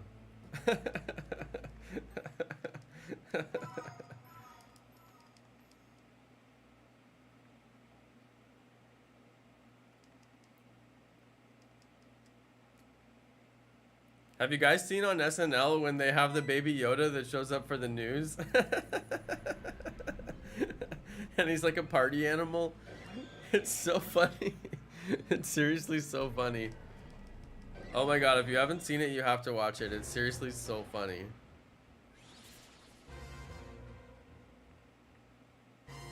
Oh, final test. You have to fix the Death Star with your wrench. Alright, we'll see you in like 20 years, Boog. It's gonna be a while.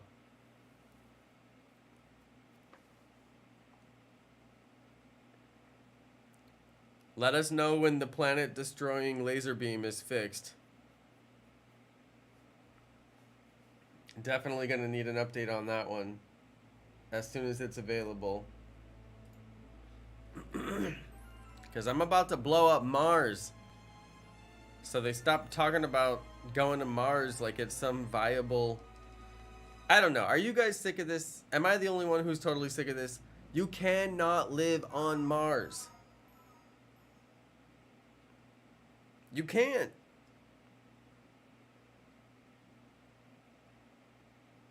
They're talking about, okay, we're going to send drones to Mars, and we're going to send little robots to Mars, and then we're going to send 3D printers to Mars, and the drones are going to go and pick up the regolith, which is what they call the sand on Mars.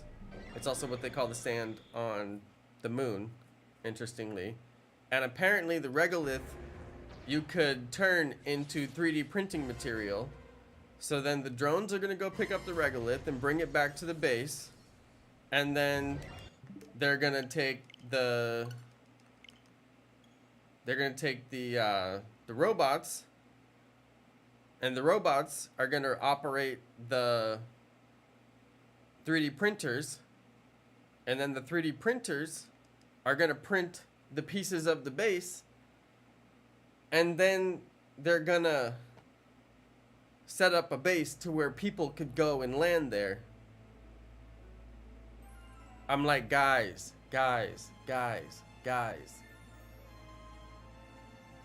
There's literally such low atmospheric pressure on Mars that your blood would boil if you stand outside.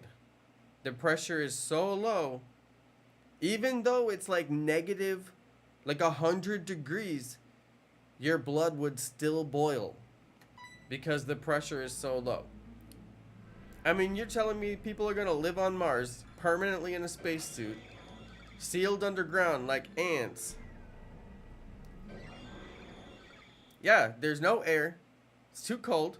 Your blood would boil from the low pressure. There's no way to build a shelter. I mean, technically you could build a shelter if you believe in their robot drone 3D printer solution. Go look up like what they're actually gonna do. Like what the actual plan is. Like how they would do it. It's like, yeah, we're gonna send the robots. And we're gonna send the drones. And they're gonna get the regolith and turn it into 3D printing material. And then start printing us bases. I'm like, guys, we don't have a 3D printed base on the Earth.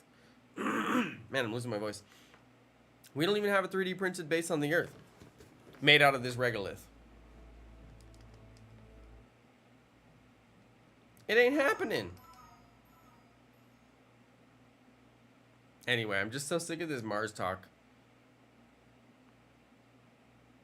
But what annoys me most is people are like, Elon's gonna go to Mars.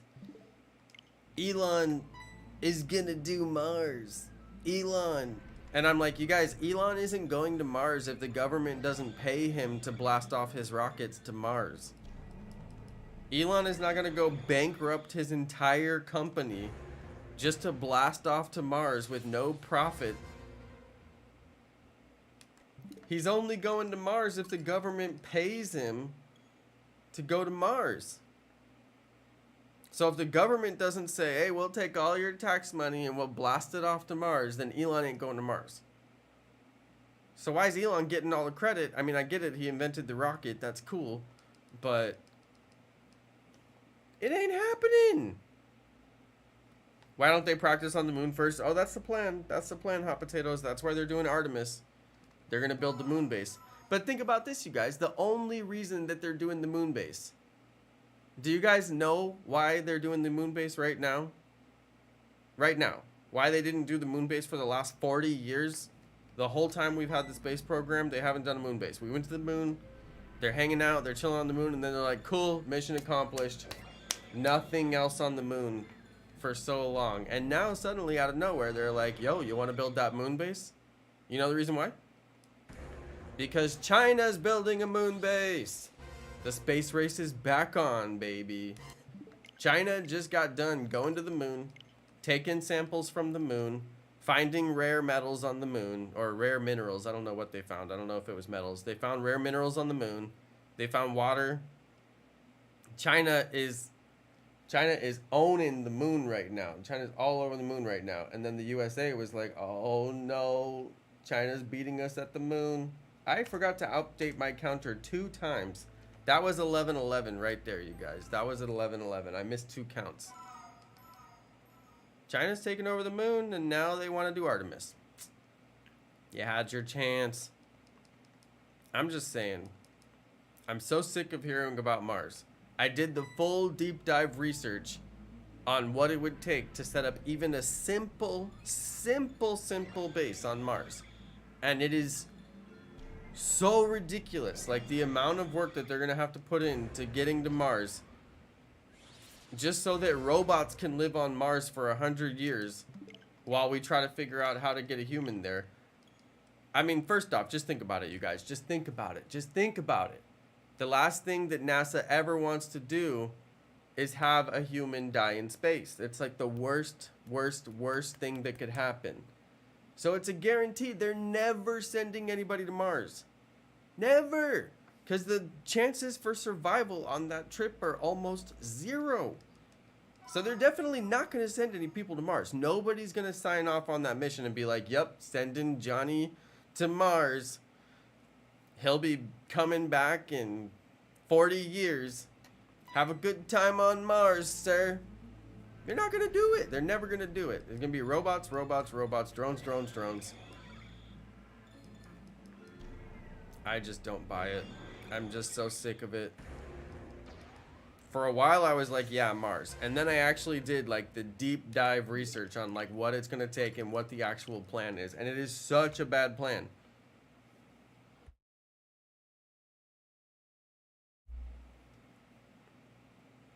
I'm just saying. I'm just saying. Now, if the plan was better and if it made a whole lot of sense, I'd be down with it. But there's people, literally, there's people right now, if you go watch some of these YouTube videos, they're like, we're going to terraform Mars and give it an atmosphere. I'm like, no, you are not. Maybe in like 250 years from now, they'll be terraforming Mars and giving it an atmosphere. But they're definitely not going to be doing that in our lifetime. Mark my words. Never gonna happen.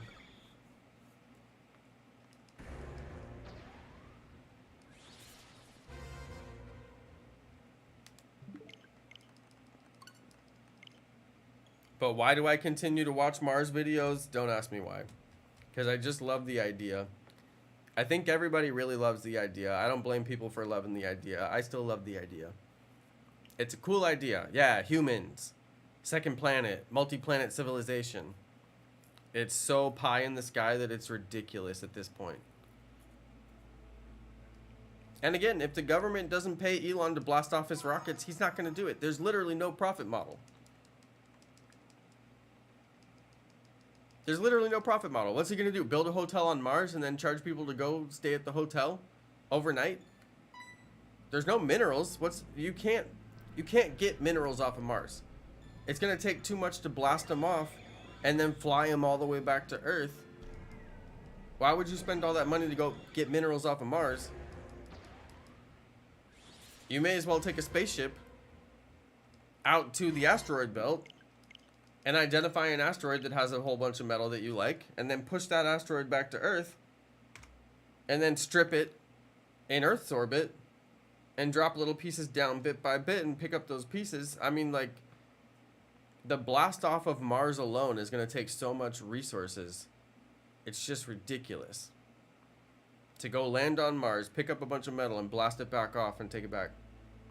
It's just not going to happen, you guys. It's so pie in the sky that it's ridiculous.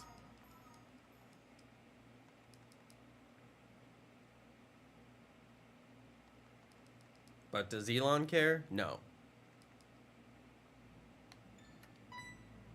Does Elon care? No.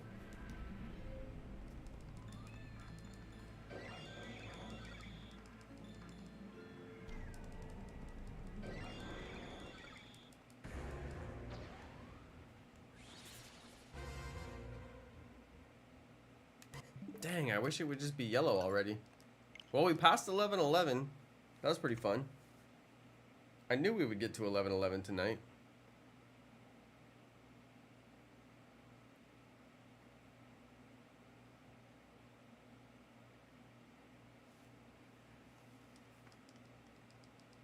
I want Mars to stay normal.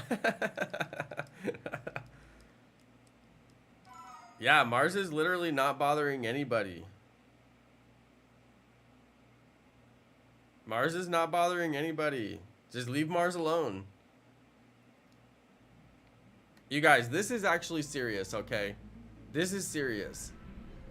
All we have done to Mars is land trash on the surface of Mars. Think about it. All of our rovers are gonna die eventually. Trash. Our rovers are rolling around Mars. Pieces of them break off. Trash. We've had failed attempts to land on Mars. There were rovers that didn't make it, and we sent them, and they, didn't deploy properly, and they crashed into the surface of Mars. And our current rovers that are able to move have gone past the wreckage and shown, pictures of the wreckage. All we have managed to do on Mars so far is take pictures and leave trash everywhere. I'm just saying. Stop trashing Mars. Just leave Mars alone.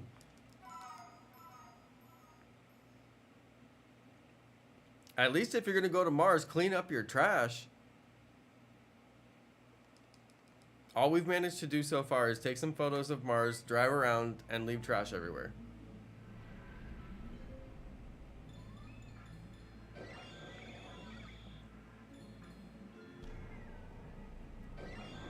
That's right, Moogle. Save planet Earth first.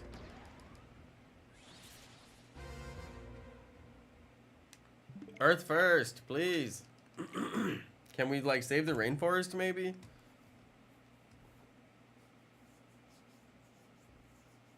Save the rainforest. Poor chimpanzees don't have anywhere to live. Poor orangutans just want to live in a tree. Let them live. It's not fair. Red is a Chad color? No, what? Dang. A&A Productions took it there.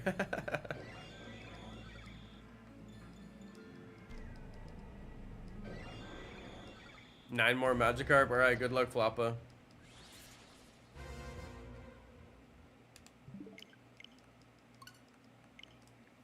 Red is rad. And rad is red. Earth is the most beautiful planet. It's true. It's true.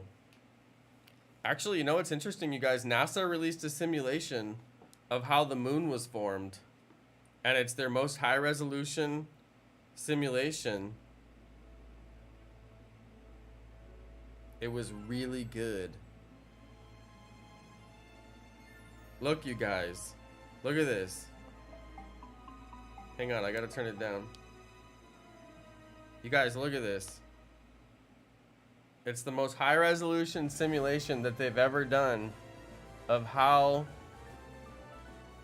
the moon was formed by a body the size of Mars colliding into the Earth like 3 billion years ago. My green screen is doing a number with the yellow. It was really good. I watched this the other day. The little piece that's way over here, this little piece right here, that becomes the moon. The other piece gets absorbed into the Earth. It's really long ago. Look. Oh my god. That's the impact again. It's so crazy. They released a pretty good simulation. I don't know if I believe it. I still think the moon is hollow and aliens put it there, but it's good to see NASA doing their homework. They might just change my mind.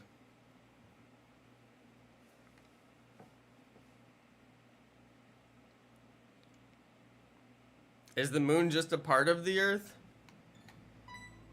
There's many theories on how the moon was formed, but they say that a planet-sized body the size of Mars collided with Earth, and that's how the moon was formed. And that simulation goes on to show how it could be possible.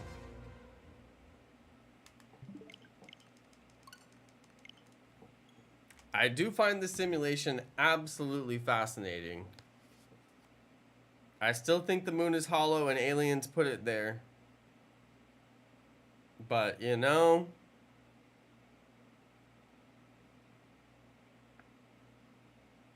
Maybe they're right. Maybe it was just a 1 in a billion chance collision that resulted in life as we know it. Who knows? Who knows? I like the moon. It's chill. Yeah, I mean, it's pretty chill.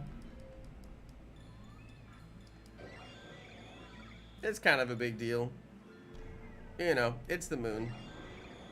You guys want me to share the video? I'll share it in my Discord. It's actually such a good video. I'll share it in the Discord, okay? I'll put it in the general chat so everybody can find it. Moon.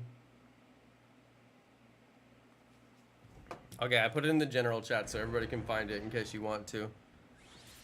It's very fascinating. It doesn't explain why the moon is hollow. It doesn't quite explain that.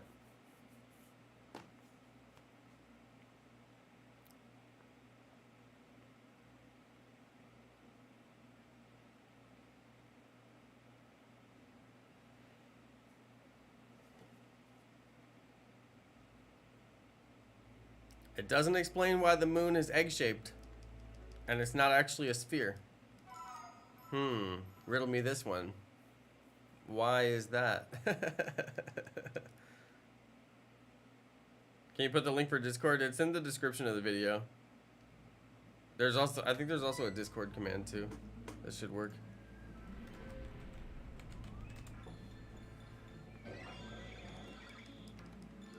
Amal, you know I love space.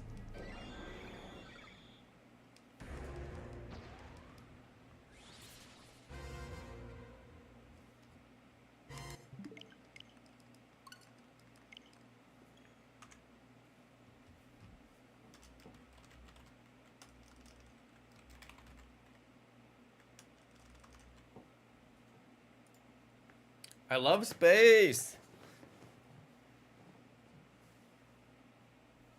Even though I was born too late for the space race.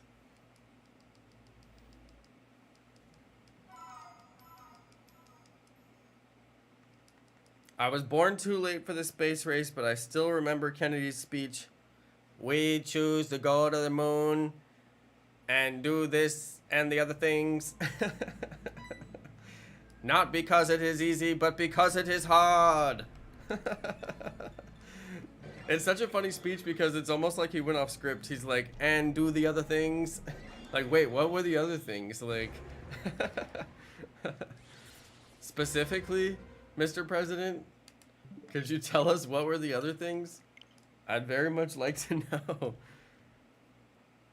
It's such a good speech because he just straight up says, and do the other things. Yeah, it's scary how big space is. The only thing that makes me believe the NASA moon, you know, explanation, like how the moon got there, is that the universe is so big with so many infinite possibilities that even something with a 1 in a like trillion chance, like the moon happening, is possible when you have like infinite chances of it'll happen somewhere, you know. But yeah, our moon is positioned in a way that is very strange.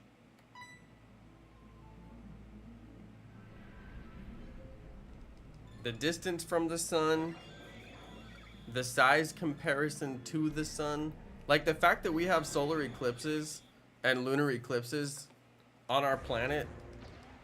Like if the moon was like 10 miles further away from the planet, you wouldn't have a solar eclipse.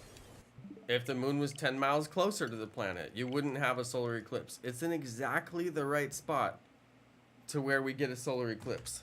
I'm like, that's just a little bit too convenient. Aliens. But like if you stood on other planets, like there would not be solar eclipses. Not the way we have them, where it makes like a perfect ring, you know, around. It wouldn't be like that. So it's kind of crazy, like, what are the chances? But, you know, when you have a gigantic universe full of, you know, infinite possibilities or whatever, I don't know if they're truly infinite, but from our perspective, they seem infinite. It's like, well, yeah, eventually somewhere a moon is going to happen in the position that it's in and the size it needs to be and the atmosphere and all that stuff. And yeah, life will start on that planet naturally. So crazy. Crazy. Yeah, Sinister RL. It's true. Statistically, there's got to be life out there. I mean, what it really comes down to is how rare is the moon and our magnetic shield that shields us from the sun.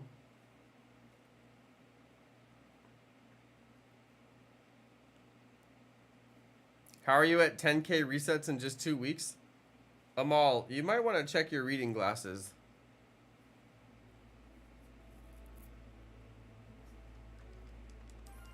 I think you're missing something.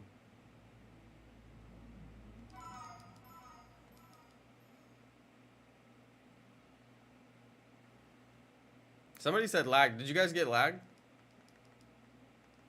Hopefully not.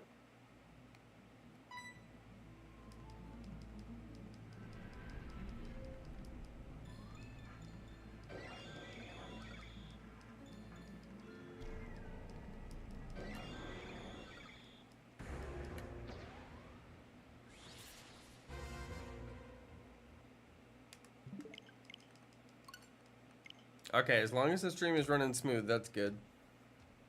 Coffee time? Alright, good, Azur. I support it. I ran out of tea a long time ago.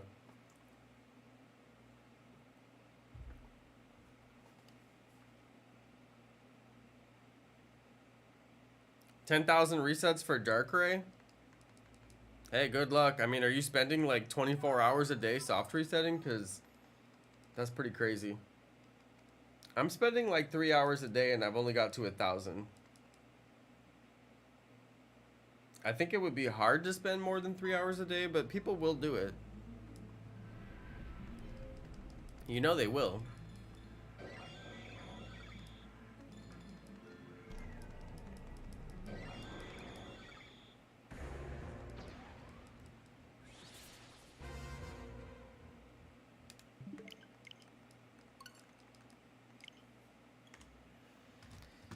Ah, the soft reset grind. Here we are.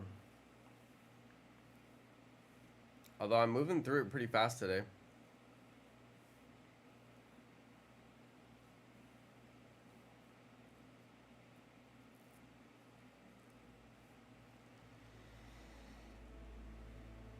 Wow, 6 to 7 hours at a time. That's like a full-time job. You should get paid benefits. That's crazy. Yeah, my streams are usually close to 3 hours. Pretty close. I don't quite make it to 3 hours, but I always go past 2 hours. It's usually like 2.5 or something.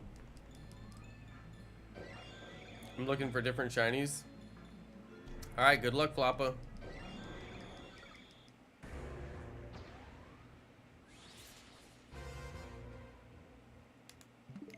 Weirdly, I do have the patience to shiny hunt longer, but I won't allow myself to. Because when you shiny hunt for that long, you don't feel good at the end of it. I mean, unless you get the shiny, of course. But, like, if you sit for too long, I don't feel good if I sit for too long. Makes me uncomfortable. I like to get some exercise, get outside, get some sunlight.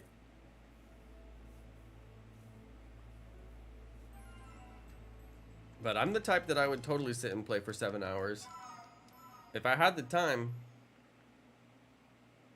You guys know I used to stream for like 4 or 5 hours at a time, like minimum.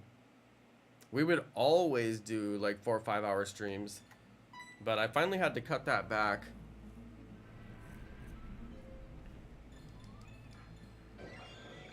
What time is it for me? It is 9:41. You get up every 20 minutes? Good, good, good. That is very good.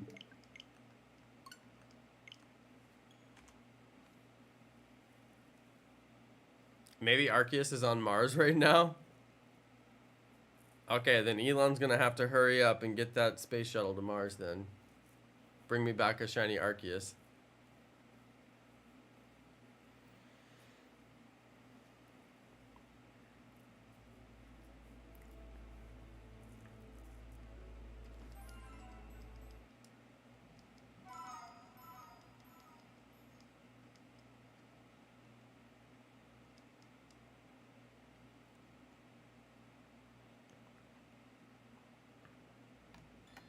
You guys, it's almost the weekend.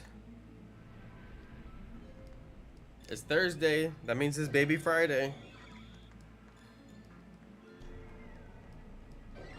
We got Friday tomorrow and then the weekend. Oh, here's a fun one. Did anybody request time off for the launch of Pokemon Scarlet and Pokemon Violet? I realized the game launches on a Friday. So I don't really have to take that day off, although I probably should. It launches on a Friday, then we got the weekend.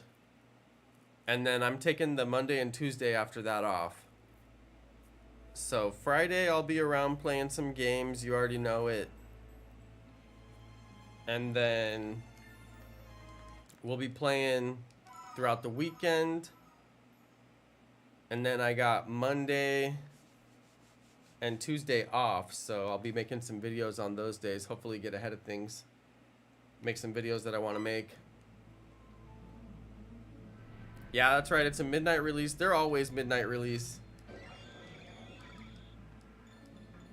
They've been doing that as long as I can remember for Nintendo Switch games.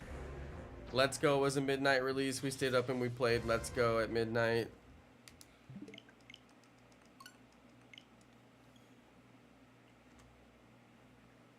I mean, they pretty much have to do a midnight release because if you say it's going to release on a certain day, then it should be available on midnight at that day, you know?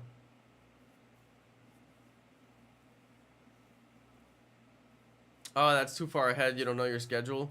Well, I mean, the best way is to request your days off before the schedule is made. If the schedule's already made, then you're working that day. But if you request your days off before the schedule is made, that's best for your employer so they can, you know, account for your days off when they make the schedule and they don't have to change the schedule after they've already made it. Eh?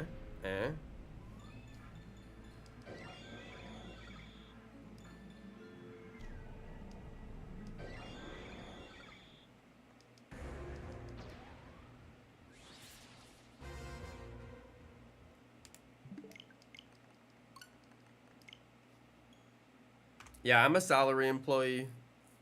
My schedule's always the same. I don't have to clock in my hours.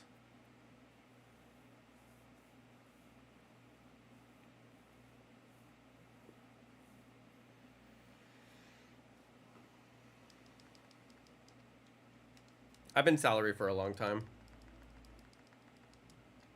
That's like my only requirement when I take a job. It has to be salary. I refuse to clock my hours. I'm way past that point in my career. You will pay me a set rate. I will work for you. And we're not gonna nickel and dime over hours. But yeah, I've been salary for a long time. Salary's the way to go. So I don't have a schedule. My schedule's always exactly the same.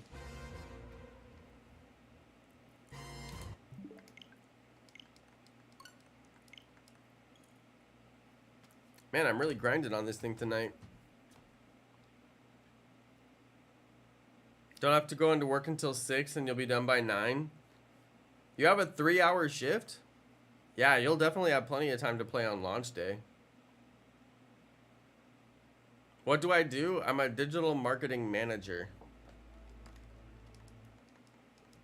I've been working in digital marketing for a really long time. My first job was for a radio company called Entercom Radio. I managed 6 radio stations in Sacramento. And then after that, I worked for K-Love Radio, which is a really good job. And I was digital media manager for my first radio job. I was a digital content producer, which is a step down in title for my next job, but it was a really big step up in pay. So I was like, yo, you guys can call me whatever you want for this much money. I don't care what you call me. But my boss was the same title as what I used to have as my title. And then now I step back up in title. And I'm digital marketing manager again. So I got manager back in my title. I'm a big old manager now. It's not like I manage any people. I'm not that kind of manager. It's more like I'm managing the JPEGs. I manage our websites and our ads and things like that. Like a boss.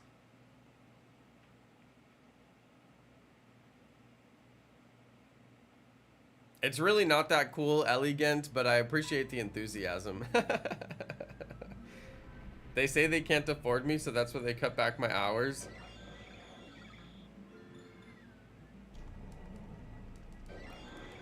Hey, all I gotta say is the job market right now is fantastic. The job market right now is as good as it could possibly be. If you are getting jerked around by your job, like I was, then quit that job and go get a better one, like I did. Because the job market out there is great. It's very likely you will have a soft landing. If you go looking for a job, there will be one available, and you'll have a good likelihood to get it. That's what I told myself when I moved. And it was true.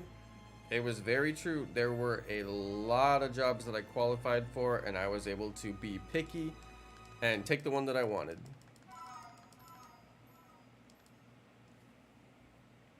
No issues. But yeah, it's competitive out there right now. Don't let people jerk you around, you guys. They tell you that garbage of they can't afford you. They tell you that to like pump you up and make you feel good. Like, oh yeah, you're so special. You're so good, they can't afford you. But it's like, all they're doing is cutting the amount of money that they're giving you. It's a pure business decision. No matter what they say, they're reducing the amount of pay that you get.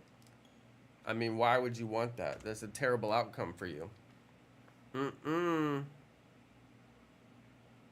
I would be shopping. I would be looking for a different job. Shout out to Nixon Gonzalez. Yeah, I've been looking for I've been looking for Shiny Arceus for 9 days and haven't got it yet. Yes, that is correct. I want to go into graphic communications and marketing after college. Hey, have fun. It's a big industry. It's not hard to break into. Just decide on what you like better, though. Like, if you want to go into graphic design, then go into graphic design and work for a marketing company doing graphic design. Or if you want to be like a, like a marketing manager or like an account manager or whatever, it's like, do you geek out in Photoshop? Or do you really enjoy, like, talking to strangers, It's like there's two ends of the marketing world. The part where you have to always sell things and you have to be really good and have the gift of gab and be able to talk to people. Or the part where you're just like really good at graphic design and you know how to, lay things out to where they're like really compelling and they sell stuff. But that's like two different people, Like on all the teams that I worked on, you have whole teams. There's people who do the graphic design. There's people who sell the ads. There's people who run the accounts. There's people who plan, for the future. All different positions, all different people, all working towards the same goal. But you don't really find a lot of jobs where like the person who's doing the graphic design is the same person who's like selling all the media. That's pretty much unheard of because they're very specialty skills. So you got to figure out which part of that, process do you like and you actually want to put your work into and get super good at that process.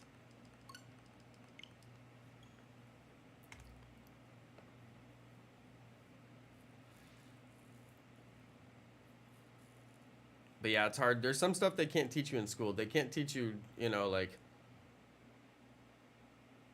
the day-to-day workflow when you work at a marketing agency. Some things you just got to learn on your own. Yeah, ATM machine. Yes. Yes. New job, new job, new job. Don't let them jerk you around and take your money. That's messed up.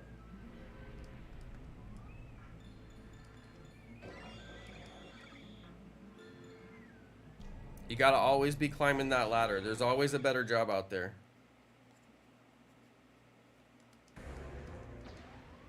People gotta offer you what you're worth, or watch you walk away. The sad thing is I actually liked my last job and I liked the team that I worked on, but they ended up moving to a different state. And they didn't really communicate it that well. So I ended up leaving. And it was kind of sad because I liked that job. I liked my team. I liked everybody I worked with. We had great relationships. Good company. But imagine trying to move your whole company halfway across the country during the pandemic. They're like, we can't understand why our employees are leaving. Like, well, you did move your whole company.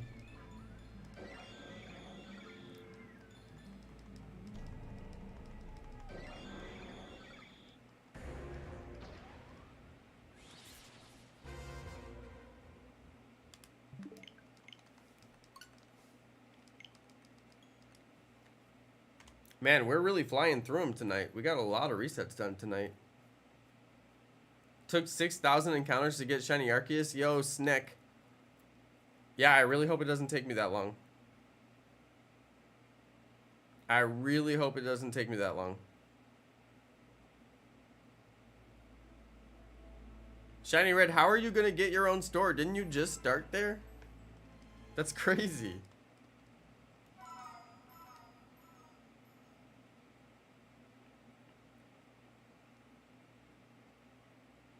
Yeah, Ellie Gent, if you want to get into that, it's a really great way to go because people who do graphic design for, you know, like marketing agencies and whatnot, they get paid really well.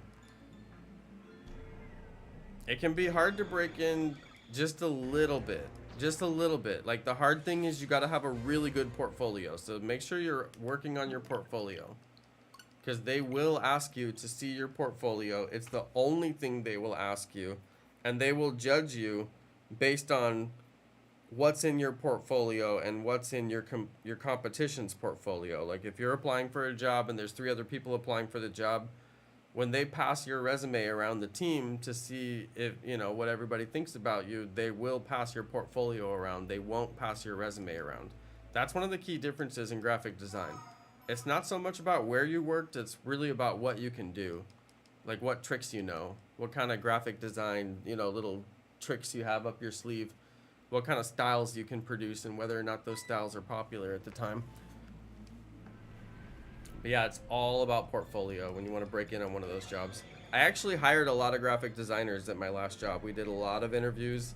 I had to interview a lot of candidates, and it's weird how like the graphic design jobs, all they do is pass around the portfolio.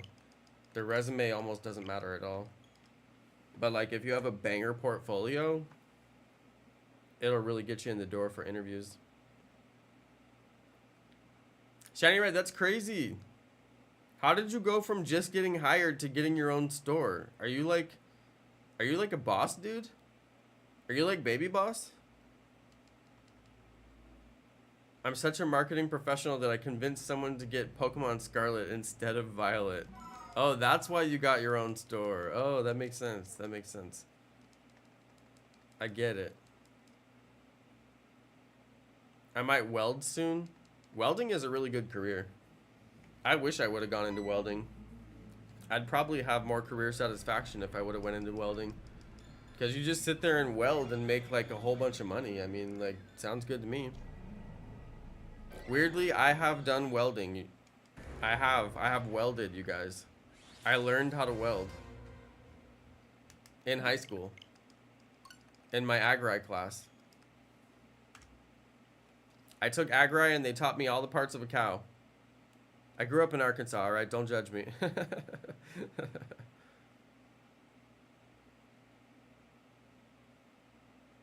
You're getting Violet, King Julian? Yes, me too.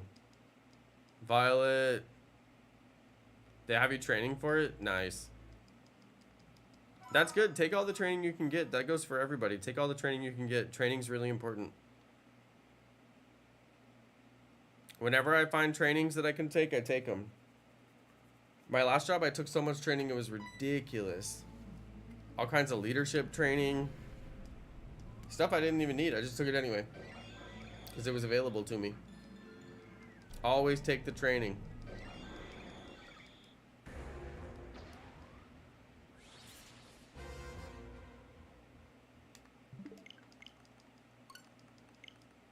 Some companies are really good about training.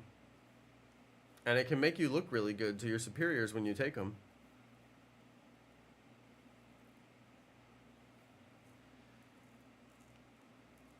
Yeah, GameStop makes you do like 40 pages of training before you start selling things. It makes sense because you can really mess up. There's all kinds of harassment training, what not to say, all that. I mean, pretty much every job makes you take like a whole bunch of training modules that are required. And usually they're all the same. Harassment, all that stuff. I had to take a mold training for the job I'm at now. They gave me a mold training. And it was all about how to prevent mold in the workplace. And I was like, dude, you guys are really weirdly obsessed with mold at this place. Like, I've had to take a lot of trainings before, but never mold. That was a weird one.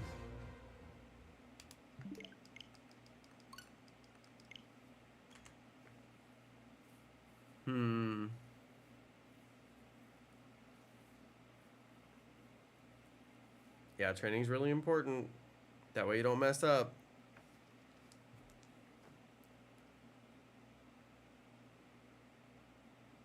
Yeah, you had carpentry class in high school, and they had welding. That's basically the same as what I was doing, yeah.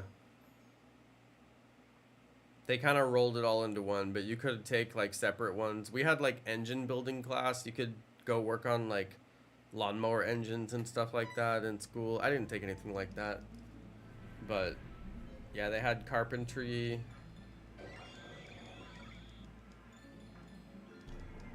Some of it was all kind of mixed up.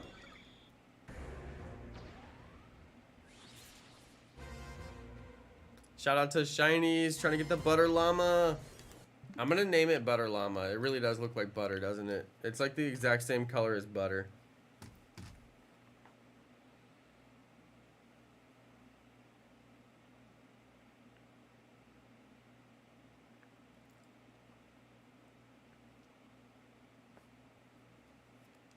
I'm gonna name it Buttercup. I'm gonna name it Build Me Up Buttercup. Build me up, Buttercup, baby, just to bring me down and mess me around. Worst of all, you never call baby when you say you will, but I love you still. Yeah, training is super important for any job. It's very important.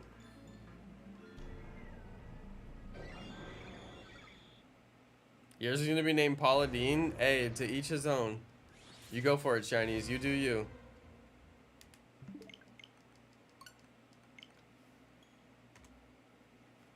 If I was gonna name my Shiny Arceus after a bee celebrity, it would be... I don't know. I don't even know if Paula Dean is a bee celebrity. She might even be a C celebrity.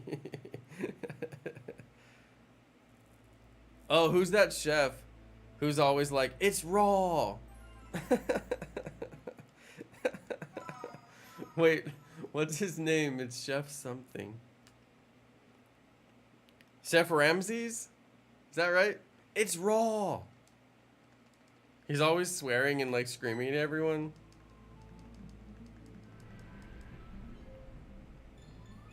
Gordon Ramsay, yes, yes. If I was gonna name it after a bee celebrity, it would be Gordon Ramsay.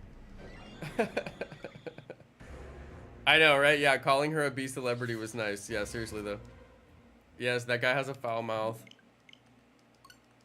I can't even fully quote him because it's too foul. It's blank raw. I don't know why, but I thought that guy was the same guy as on American Idol.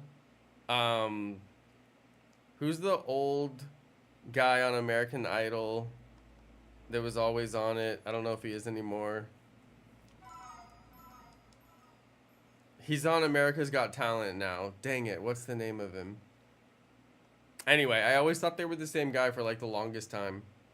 And then I finally realized they're not the same guy, and they don't even, like, they're not even close to the same guy. I just thought they were. He's on America's Got Talent now. The old guy. Simon Cowell, thank you, yes. Holidays, yes, yes. Simon Cowell, yes. I don't know why, I just thought Gordon Ramsay and Simon Cowell are like the same person for so long. Because they both have kind of like a mean character, like they would be just a little bit mean, but like Simon Cowell's like a little bit mean and Gordon Ramsay's like really mean. But I don't know why, for like way too long I thought they were the same person on different shows. That guy's rude to everyone. Simon is no longer rude to everyone. That's the interesting thing. They cleaned up his brand. Maybe because everybody thought he was Gordon Ramsay. I don't know. Okay, I don't know why. But they cleaned him up. He's nice now. He's a lot nicer. Sometimes he'll have to play the bad cop and he'll say things that aren't as nice. But he's nicer now than he used to be, that's for sure. Oh, I got the hiccups a little bit. But yeah, he used to be rude to everyone. And he'd always be the one who criticized people who didn't deserve it. It was kind of like his thing. It's raw! It looked like I was saying Simon Cowell very enthusiastically. I mean, it translated well since you were right. I could also read that statement with the question mark and it makes sense as well, but it did translate well since you were right.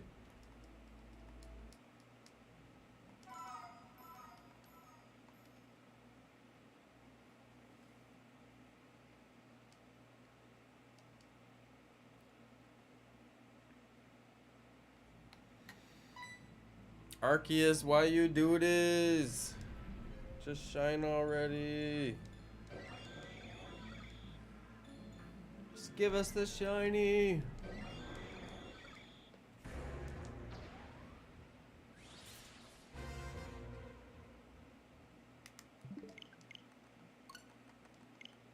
It'll be yellow one of these times, and it'll be really fun when it is. Just become butter already. Why do the Americans always cast an Englishman as the bad guy in the movie? I don't know, Azur. I don't know. I mean, you guys are clearly the good guys.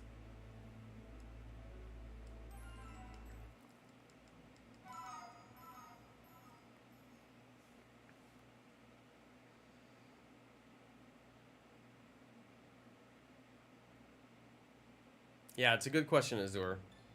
Why? Like, remember, what was that movie with Bruce Willis? The action movie that everybody says is a Christmas movie.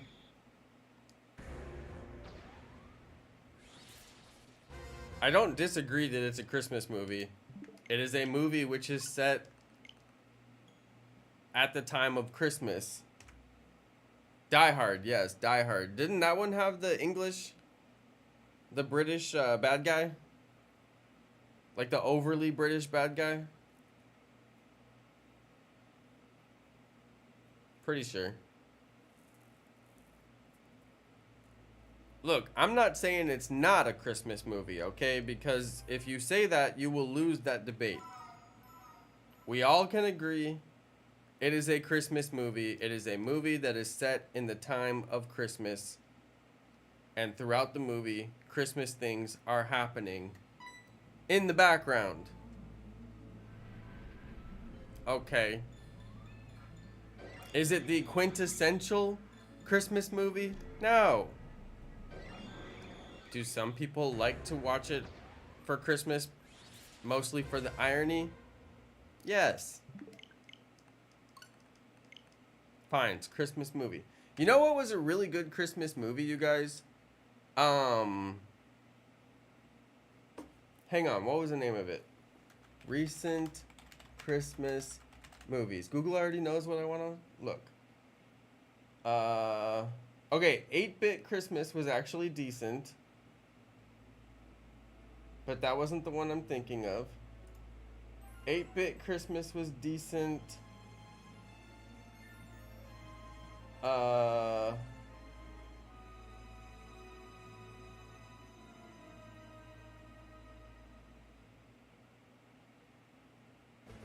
Dude, I don't see it.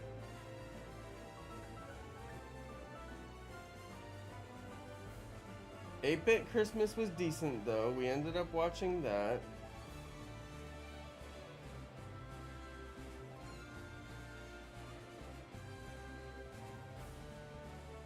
Dude, I can't find it. I'm really losing my voice today. It's weird.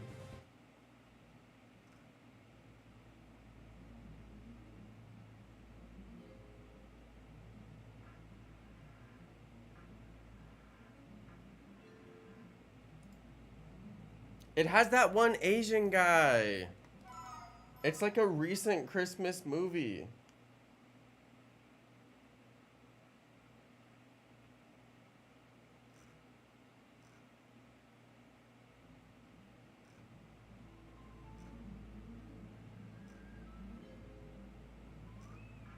It has that one Asian guy. I'm totally losing my voice.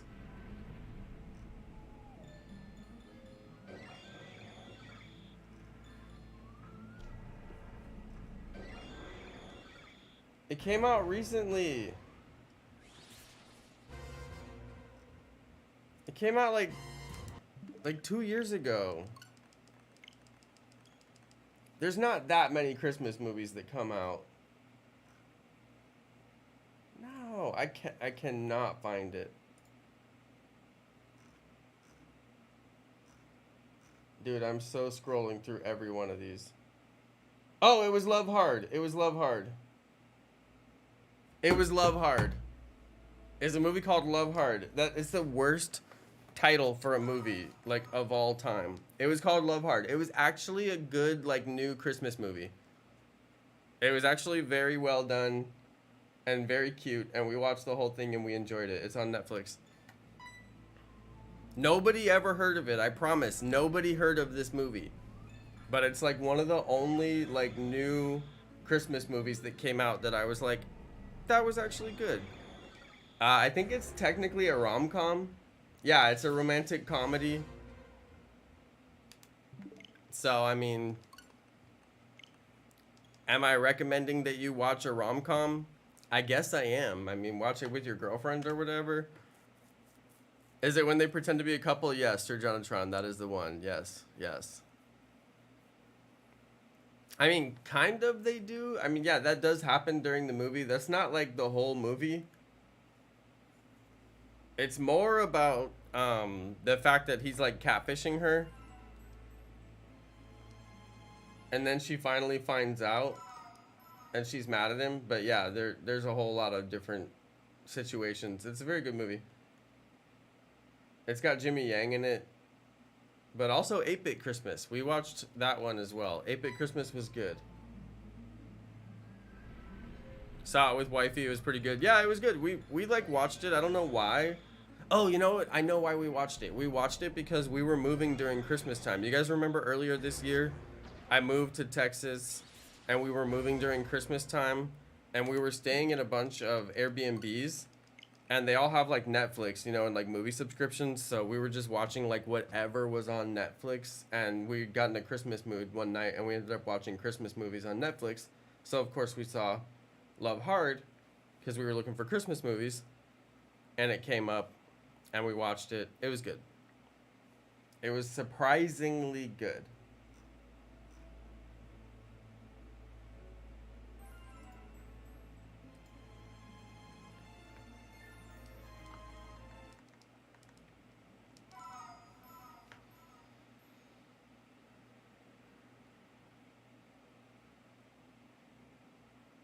All right, we're about done here, you guys.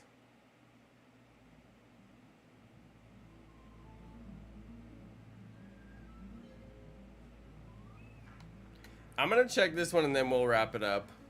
It's getting late for me. You know I need my beauty rest. Let's see if we get a shiny one. I'll probably be hunting Arceus for the rest of the week. We'll do Arceus tomorrow. We'll do Arceus maybe Saturday or Sunday. I'm not sure if I'll stream this weekend. But, you know, I always try to if I can. Alright, you guys, let's wrap it up. That was a good stream. That was a very good stream. I enjoyed it. If you guys want to see that moon video, it's in my Discord. It's a very good video. I highly recommend it if you're into space stuff. Alright, everybody. I'll catch you next time. We'll be back at it tomorrow. Back at it like a jackrabbit, as the legend himself, FSU ATL, used to say. And we will be back at it tomorrow. And maybe we'll get that shiny Arceus finally. We're up to 1,154. So we're just cruising right along. I think we could get it in the next 100 very realistically. So possibly tomorrow night, shiny Arceus. I don't know. We'll see. We'll see. It's happened for me before. Let's see if it happens again. All right. Good night, everybody. Catch you next time. Peace, you guys.